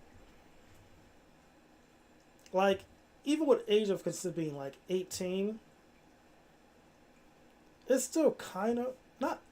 The older you get, the weirder it gets, you know, because like that's a shorty like straight fresh out of high school. You're hitting her up. Like at least with 19, because like I was 19, I was like, that's like what you're like in your freshman year in college at least. But even then, bro, you still got like high school mindset. It's not until like sophomore year, like once you're 20, 21, that's somewhat better in my opinion. If you're like 30 years old, but even still, bro, like you're 30 years old talking to a 20-year-old, like that's just, I don't know, man. People are just weird. They're just weird. It's insane. Sit on the couch if you want. Just make yourself comfortable. Just wait here. Okay. But I have another spot for him to wait.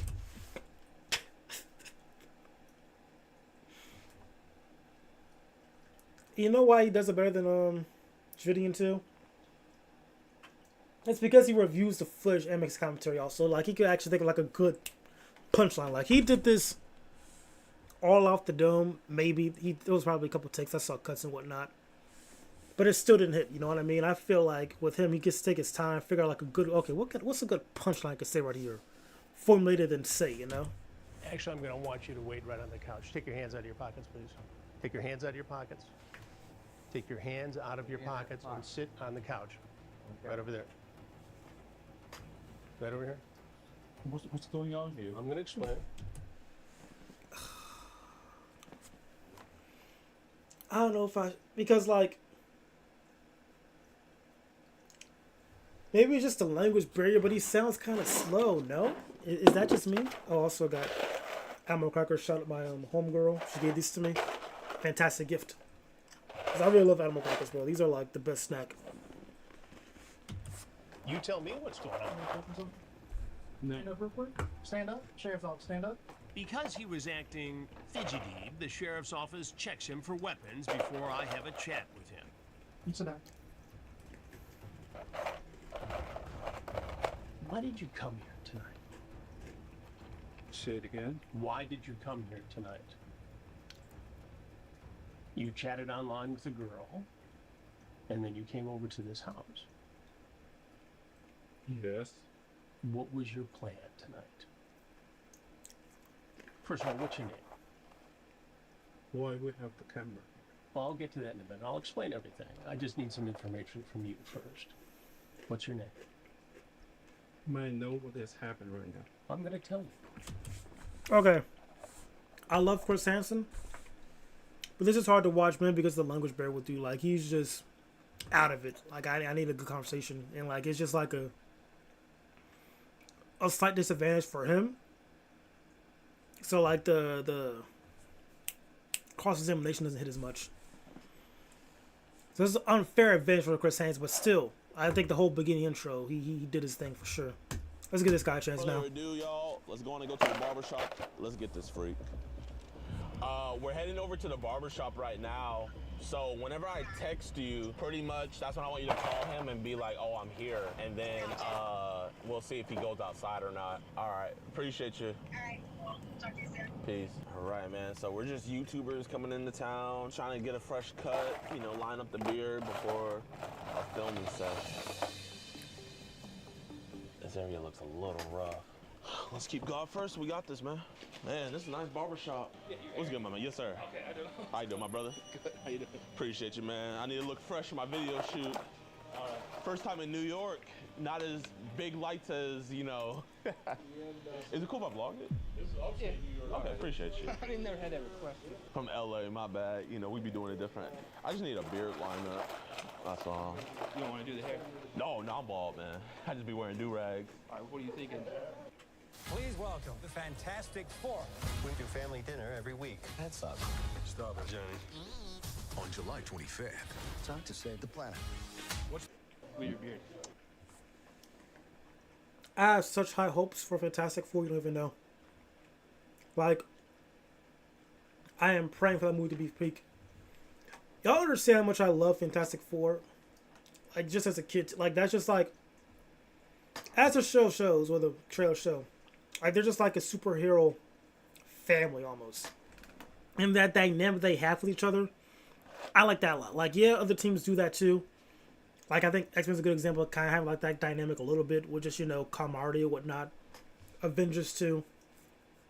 But then that really just feels like, you know, a family that became superheroes. Almost like Incredibles, like, kind of like, that's kind of what Incredibles got inspired by them, you know? Point is, I'm excited for that movie. Man, I don't want to bring it down any.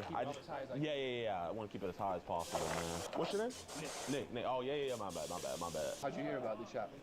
I literally we had a flight over here, man, and our hotel is here. So I just came from Syracuse. Oh, yeah? You're from Los Angeles? Yes, sir. What do you do? You're a rapper or what? What are we doing? Oh, God, no, man. What are we I know I'm black with a blue. What do I know? Oh, what's it called? We're going to do one of those 20B1s. You ever see those? You never seen a 20B1? Oh, man, you're not hip, bro. How old are you? 39, I'm not. Oh, my gosh, bro. 39. Oh, man. Yeah, and then like they ask you out. Pop the balloon and all that? Yeah, kind of like that. But 20 guys versus one. Your mustache, I can trim that down a little bit, right? I'm not gonna lie, this is the longest my mustache has ever been. So if we can kind of keep that as long, just like a little bit more crisp.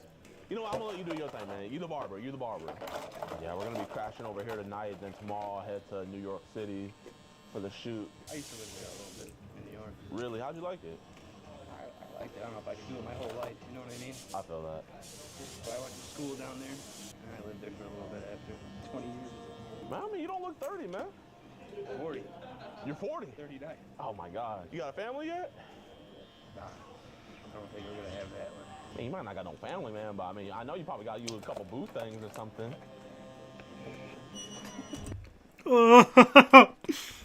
Seeing that in like real time, knowing that this man's turned to like a whole child, oh my God, that is diabolical.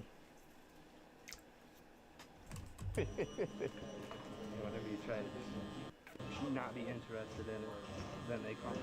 Oh, bro. Ignore them, that's what they like, apparently. I swear, you chase after them, they want to get away from you. Right, that's what I mean. You just be chilling. So now I've like tried to give it. That's how you get on the show. Well, I mean, we're vloggers, man, so like they like invite different YouTubers and stuff. What's your channel?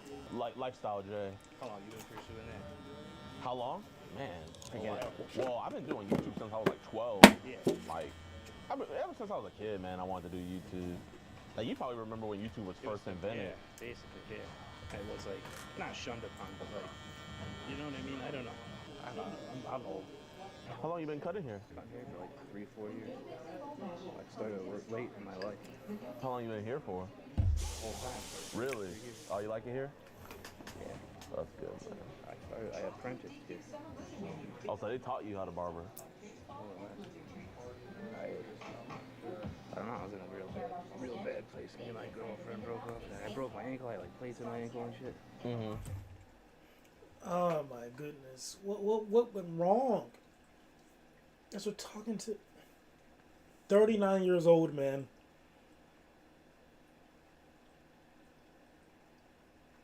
Because like, you know what's wrong, bud. You know what's wrong. Tinder exists, being in the real world exists. You just gotta go out there.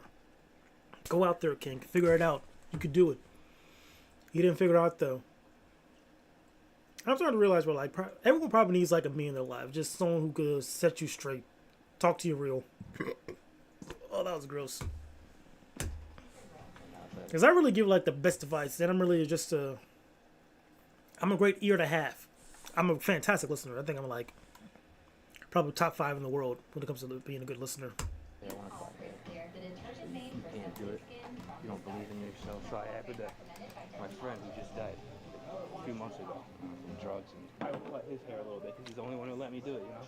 I go to a bar with him, and the owner of this place was there, and my friend would come here sometimes, and he's like, where you been getting your hair cut? He pointed at me, and I was like, I don't know nothing, you know, but I want to learn. So come in and start sweeping. So that's what I did. Is it cool if I use the restroom real quick? Yeah. Appreciate you. I was trying to hold it, but I got it. Bad. Thank you.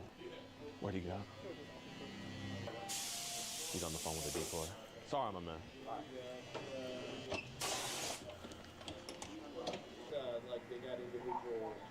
Thank you so much, my man. Nick, right? Yeah. Appreciate you. All right, man. It was nice to meet you, okay? Nice meeting you. All right. Check out your channel stuff. Man, appreciate you. All right, thank you for stopping in. Appreciate you. What's good, my man? Yeah, I'm gonna I'll give you a picture later, okay? Yeah. Let me do my thing. I got you. All right. Appreciate you, my man. Like the kid knows who he is. Well, he doesn't know he's there for a hit though. He's going outside to get him.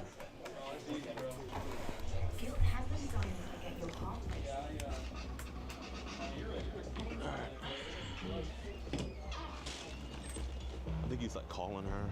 Man, it sucks because he seems like a cool dude, but I'm doing cool stuff. He said he's out there in the side aisle. Okay, so he's back here. Yo, Nick. Hey, man. Listen, big dog. I don't think you're a bad dude or anything, but I want to talk about. What's this? What the is this? We know you hate child predators and love what we do, but monsters the way. On about this, man. I'm just recording for my safety. Can we talk about this, my man? Yes, no? Oh, he like. I just want to make sure you're cool. Are we? You cool? Listen, look, bro. Listen. If I want to cause any, I promise. I'm not a cop. He's not. Okay, I appreciate you, man. Listen, bro. I'm chill. Oh, little. Mismatch. That's a little space. Okay, man. Hey, man. This is for my safety, man. You know, like, I'm trying to do you the common courtesy, man. You know, I'm not in there. I'm not trying to put out your business or nothing, man. I just want to get this situated, man. So I really don't think you're a bad dude, genuinely. When I was talking with you, you seemed like a good guy. Just tell me, like, what's going on with all this, man? I mean, you know, we both have. I wasn't seriously trying to do nothing. Okay, so why did you tell her to meet you out here then? Man, I was hearing a little bit about your story, man. Like, so I'm getting some context. So were you just lonely? Basically? Listen, man, we'll keep this, you know. I mean, you know, I didn't want to go to your house or nothing. Like, do you want me to, I mean, like, where do you want to talk about this at? Where would be comfortable for you? I mean, we can go back more over there. Listen, man, I just want to make sure you're cool because I'm trying to be cool with you too, man. Genuinely. When people talk to kids like this, man, we have to talk about this stuff, you know? But, well, I mean, we're talking right here, man. No one's here. Like, bro, I mean, we're like 100 yards away from your job. Okay. This is just to physically show that I'm not putting my hands on you or anything, okay? That's all it is, just for visual. So, man, what's going on with all this, big dog? Lonely. I didn't think. Lonely. I didn't really want to be around this person. Lonely. Can we walk? Where do you want to walk to? Walk around the block. Bro, you're free to go, man. Like, I don't want you to think you have to talk to me. Whoa. Well, what do you? I'm not. Why you act like I'm? Well, you keep on like stepping. He's really not. I feel like you're being a bit too skittish right now. Like, that's making him skittish. You just gotta be calm and collected. Like, I feel like you moving around too much is also causing some angst. Walk around if you really want. If you really want to talk to me. Well, I mean, if you really want to talk to me, like, you know, you know what I mean? You're not acting normal right now. It's like you want me to go inside that abandoned building. Okay, yeah, I'm over this. I'm over this.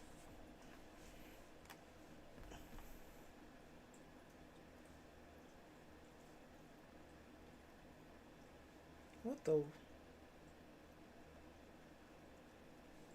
Oh yeah, Wendy's did drop Once I something. tried Wendy's in Tesla Autopilot, it came out with a Takis meal. Ooh, looks like it could use a few. Should have added some Taki powder on the chicken. I'm just now finding out that you can get a bucket of chili. They also came out with these fries. This is how the chicken should have been. These are perfect. I kind of taste some lime in. I'm not gonna lie, I hate when people make like a mess when they're eating. That kind of annoys me. A lot, actually. What is there else to watch? 700, that's insane. Not gonna lie, back in undergrad, like watching these videos, like the 24-hour 4K, just in the background when you're studying, it's pretty nice. Like this helps you focus. I can tell you that much. It's very useful. Yeah, what is this? Let's check it out. This is not a light. It's actually a 65-inch 4K TV that curves into the floor.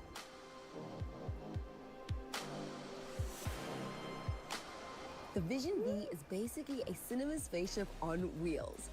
But before we see the Vision V, we're going to take a look at some of our favorite Mercedes concepts, starting with the 2022 EQG concept.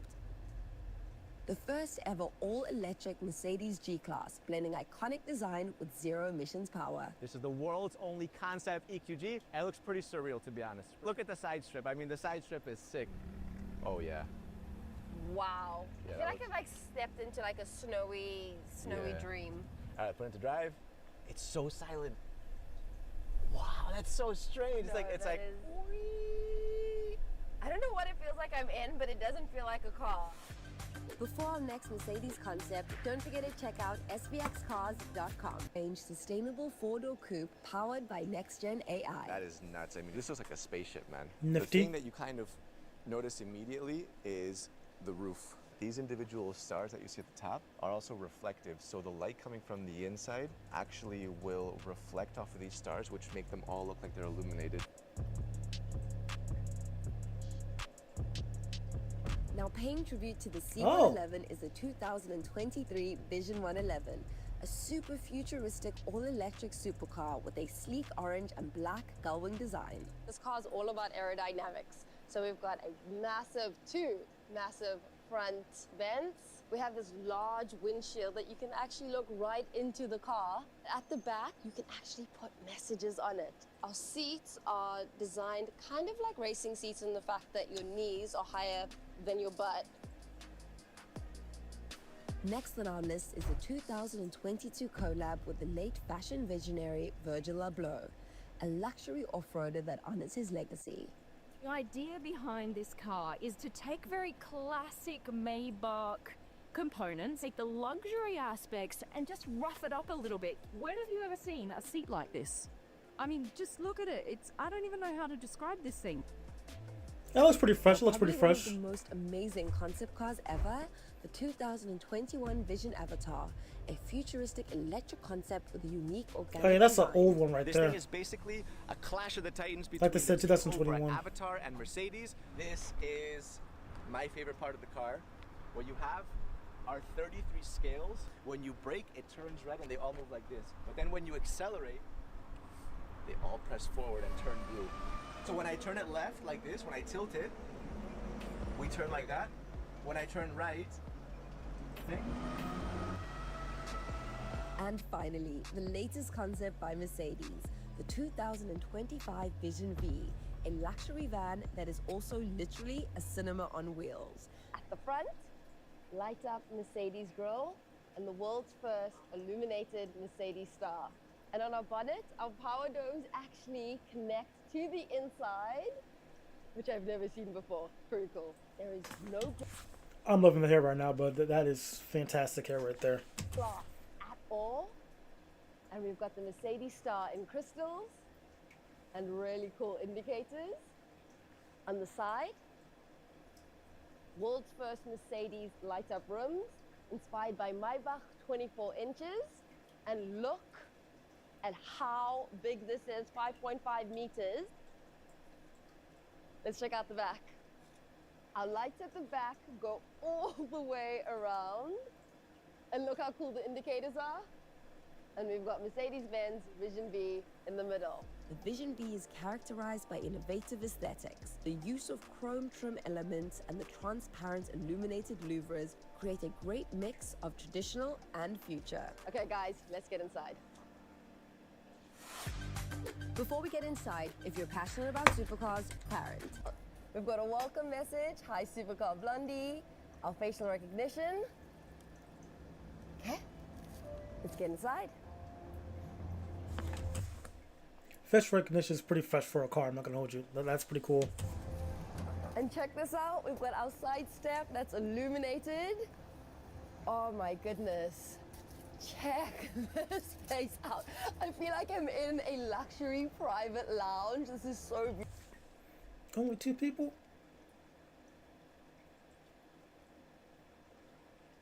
If it could fit 4, that'll be banger.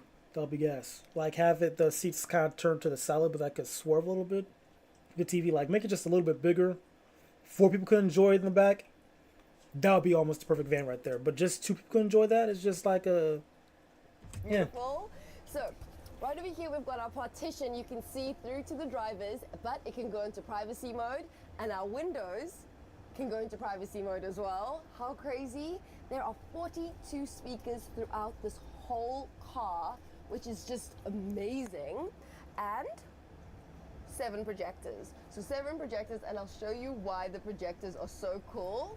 Under the floor right now, this is not a light, it's actually a 65-inch 4K TV that curves into the floor. How insane is that? And the way you control the TV is actually in the armrest. There's a hidden trackpad. All you need to do is double tap to activate it. And just like a touchpad, you can scroll through and select anything that you want, which is just crazy. Now, interior-wise, we've got white Napa leather and wooden interior finishes. So we've got 6 different modes that you can choose from. And let me show you first. Entertainment, so you can pick through your favorite movie that you want to watch while you're in the car. We've got relax mode. And when relax mode comes on, our projectors are now projecting onto the roof and onto our windows, so you get a 360 immersive experience while you're in this car. And I actually feel pretty relaxed right now, just being here with all the whites and the lights. It's very calming.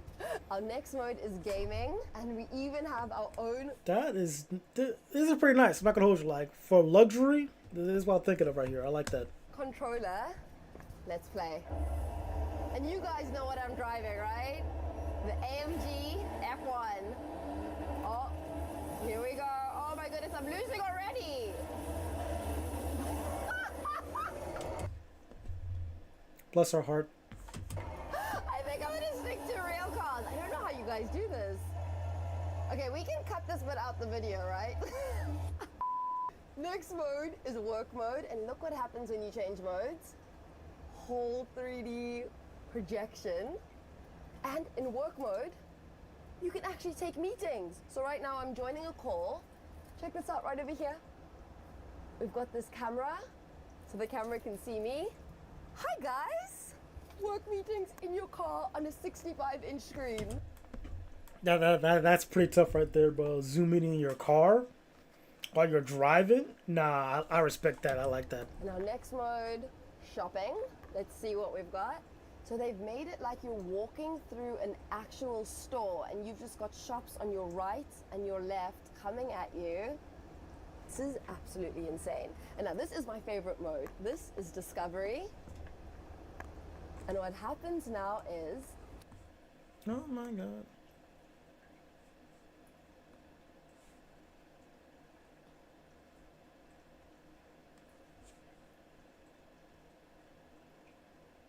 Alright, chat's still cool. How's this going?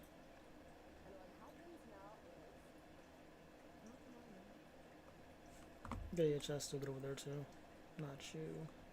This is the vision of what you're seeing on the outside. So this should be the outside world. As you're driving, you can see all the buildings, all the cars around you, but not only on the TV, you get the full map, an image of it on the windows, and even on the roof. So you can see like all the skyscrapers and buildings as you come by, which is just, oh, we've got a bird.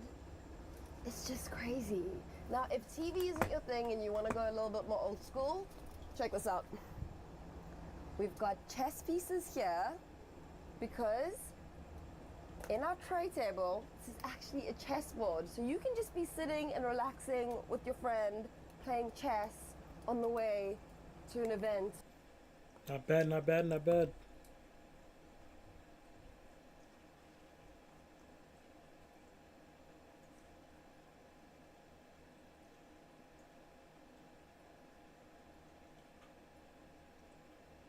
Okay, this looks pretty interesting.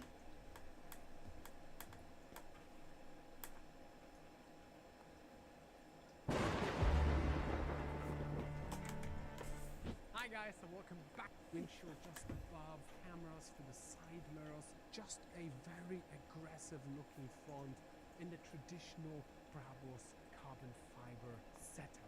I'm just mind blown how stealth this motorhome looks like.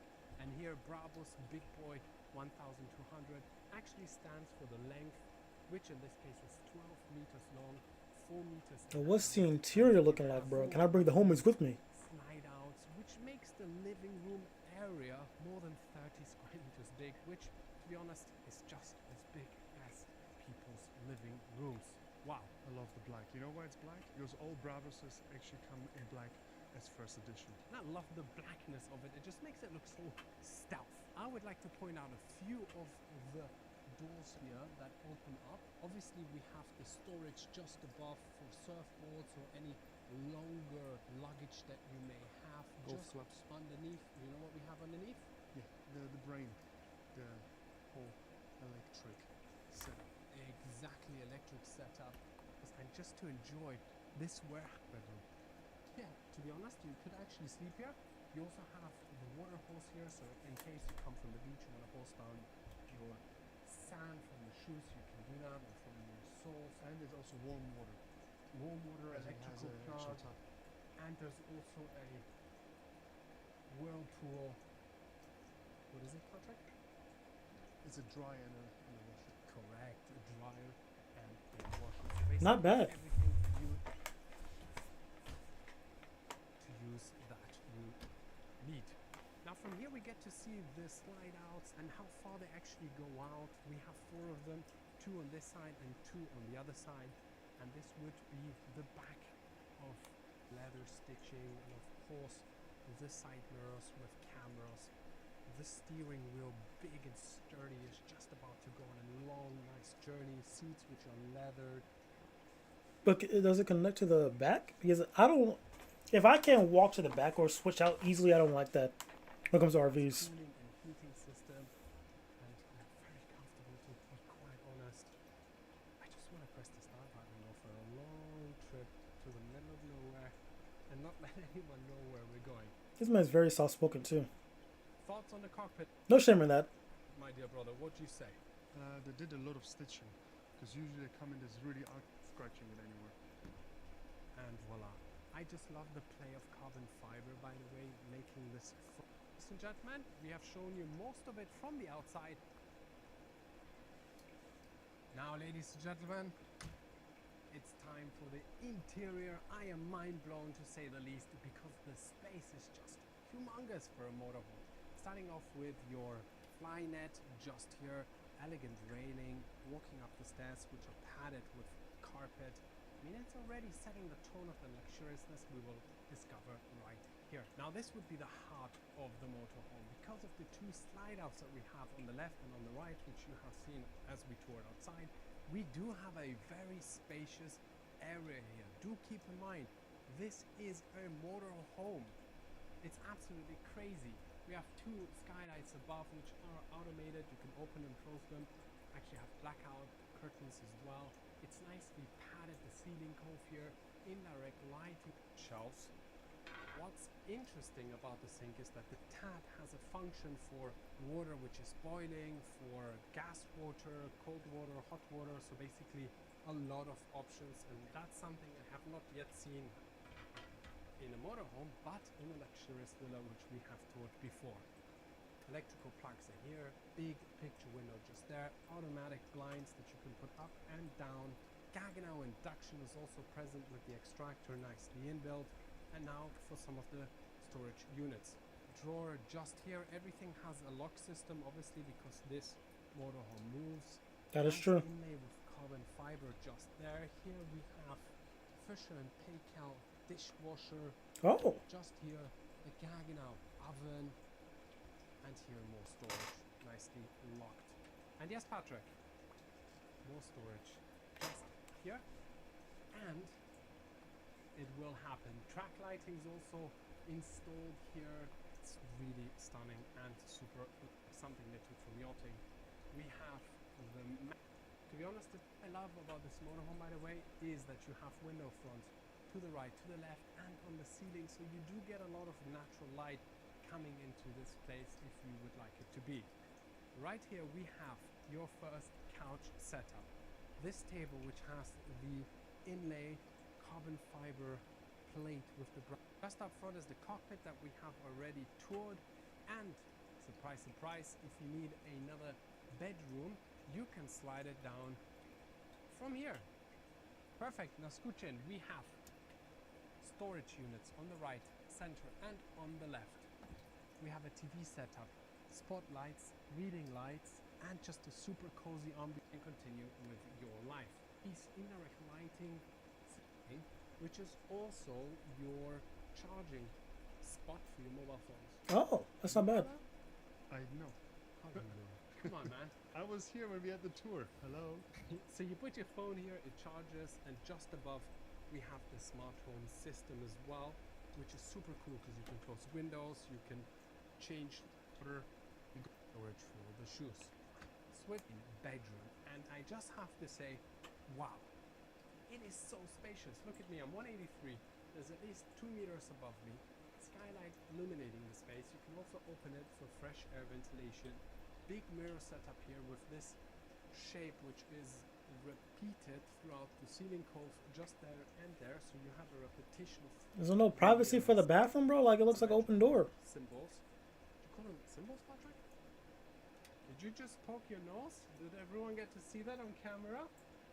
No, you didn't. You can actually take both of them out to look at this, and that was really neat. Here, more of the common taps and fittings here as well. This nice ceramic tiling, padded onto the walls. What a space! I mean, so really, in theory, you could have comfortably 3, maybe even 4 people. One would do the makeup, one would brush the teeth, one will be taking a shower, another will be, doing other things. Because Patrick needs with the other things. We just have to consider what is the rotation here. I think the toilet should be used last, and then everyone should evacuate the place.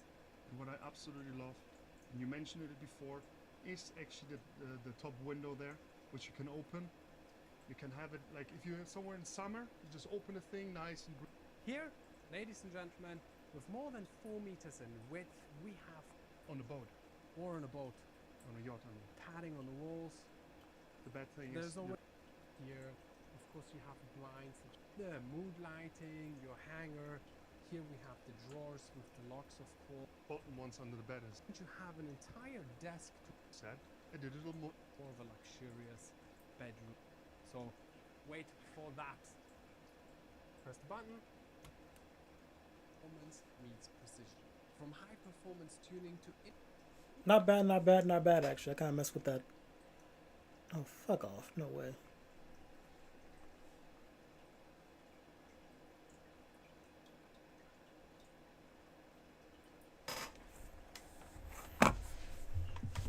Let's see. Oh, fuck me. Jesus Christ, I didn't mean to open that.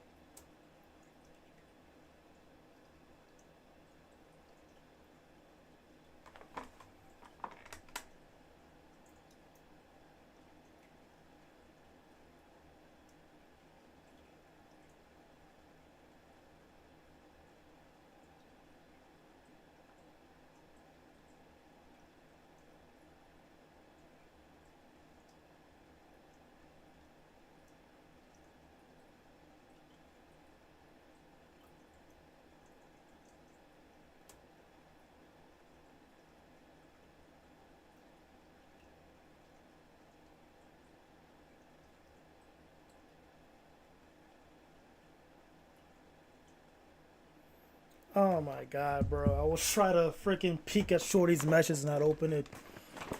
Because why he text me at 1 a.m., man? I'm not doing anything. I'm trying to chill out at home. Lord in heaven, text me about stupid shit that I didn't want to. Oh man. Now I look even crazier too because I just opened. I was just trying to. Oh my god. It is what it is, though. It is what it is.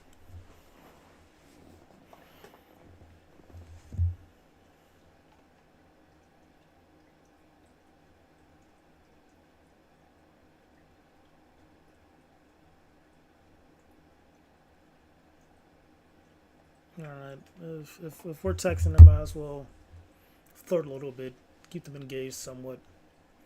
But I was not trying to respond to that right now. Oh, that killed my vibe. I didn't want to respond, man. Like, why is she texting me? Oh my god. It's whatever, we ball regardless. We ball regardless. What is next on the list? Well, actually, funny enough, I'm looking at the time right now. It's 1:33 a.m. and it's bedtime. It's bedtime, ladies and gentlemen. I forgot.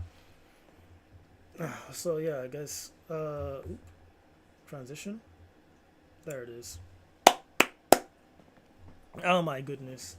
On that cringe note or whatever, thank y'all for tuning into the stream. As always, I greatly appreciate it.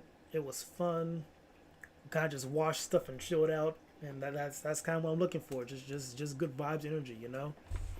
So yeah, that's it for the stream. Hopefully you guys enjoyed it. If you did, follow me, subscribe, like videos, all that fun stuff. We're streaming every day this month, so tune in for the good stuff. Until next time, I'll catch y'all later, I guess.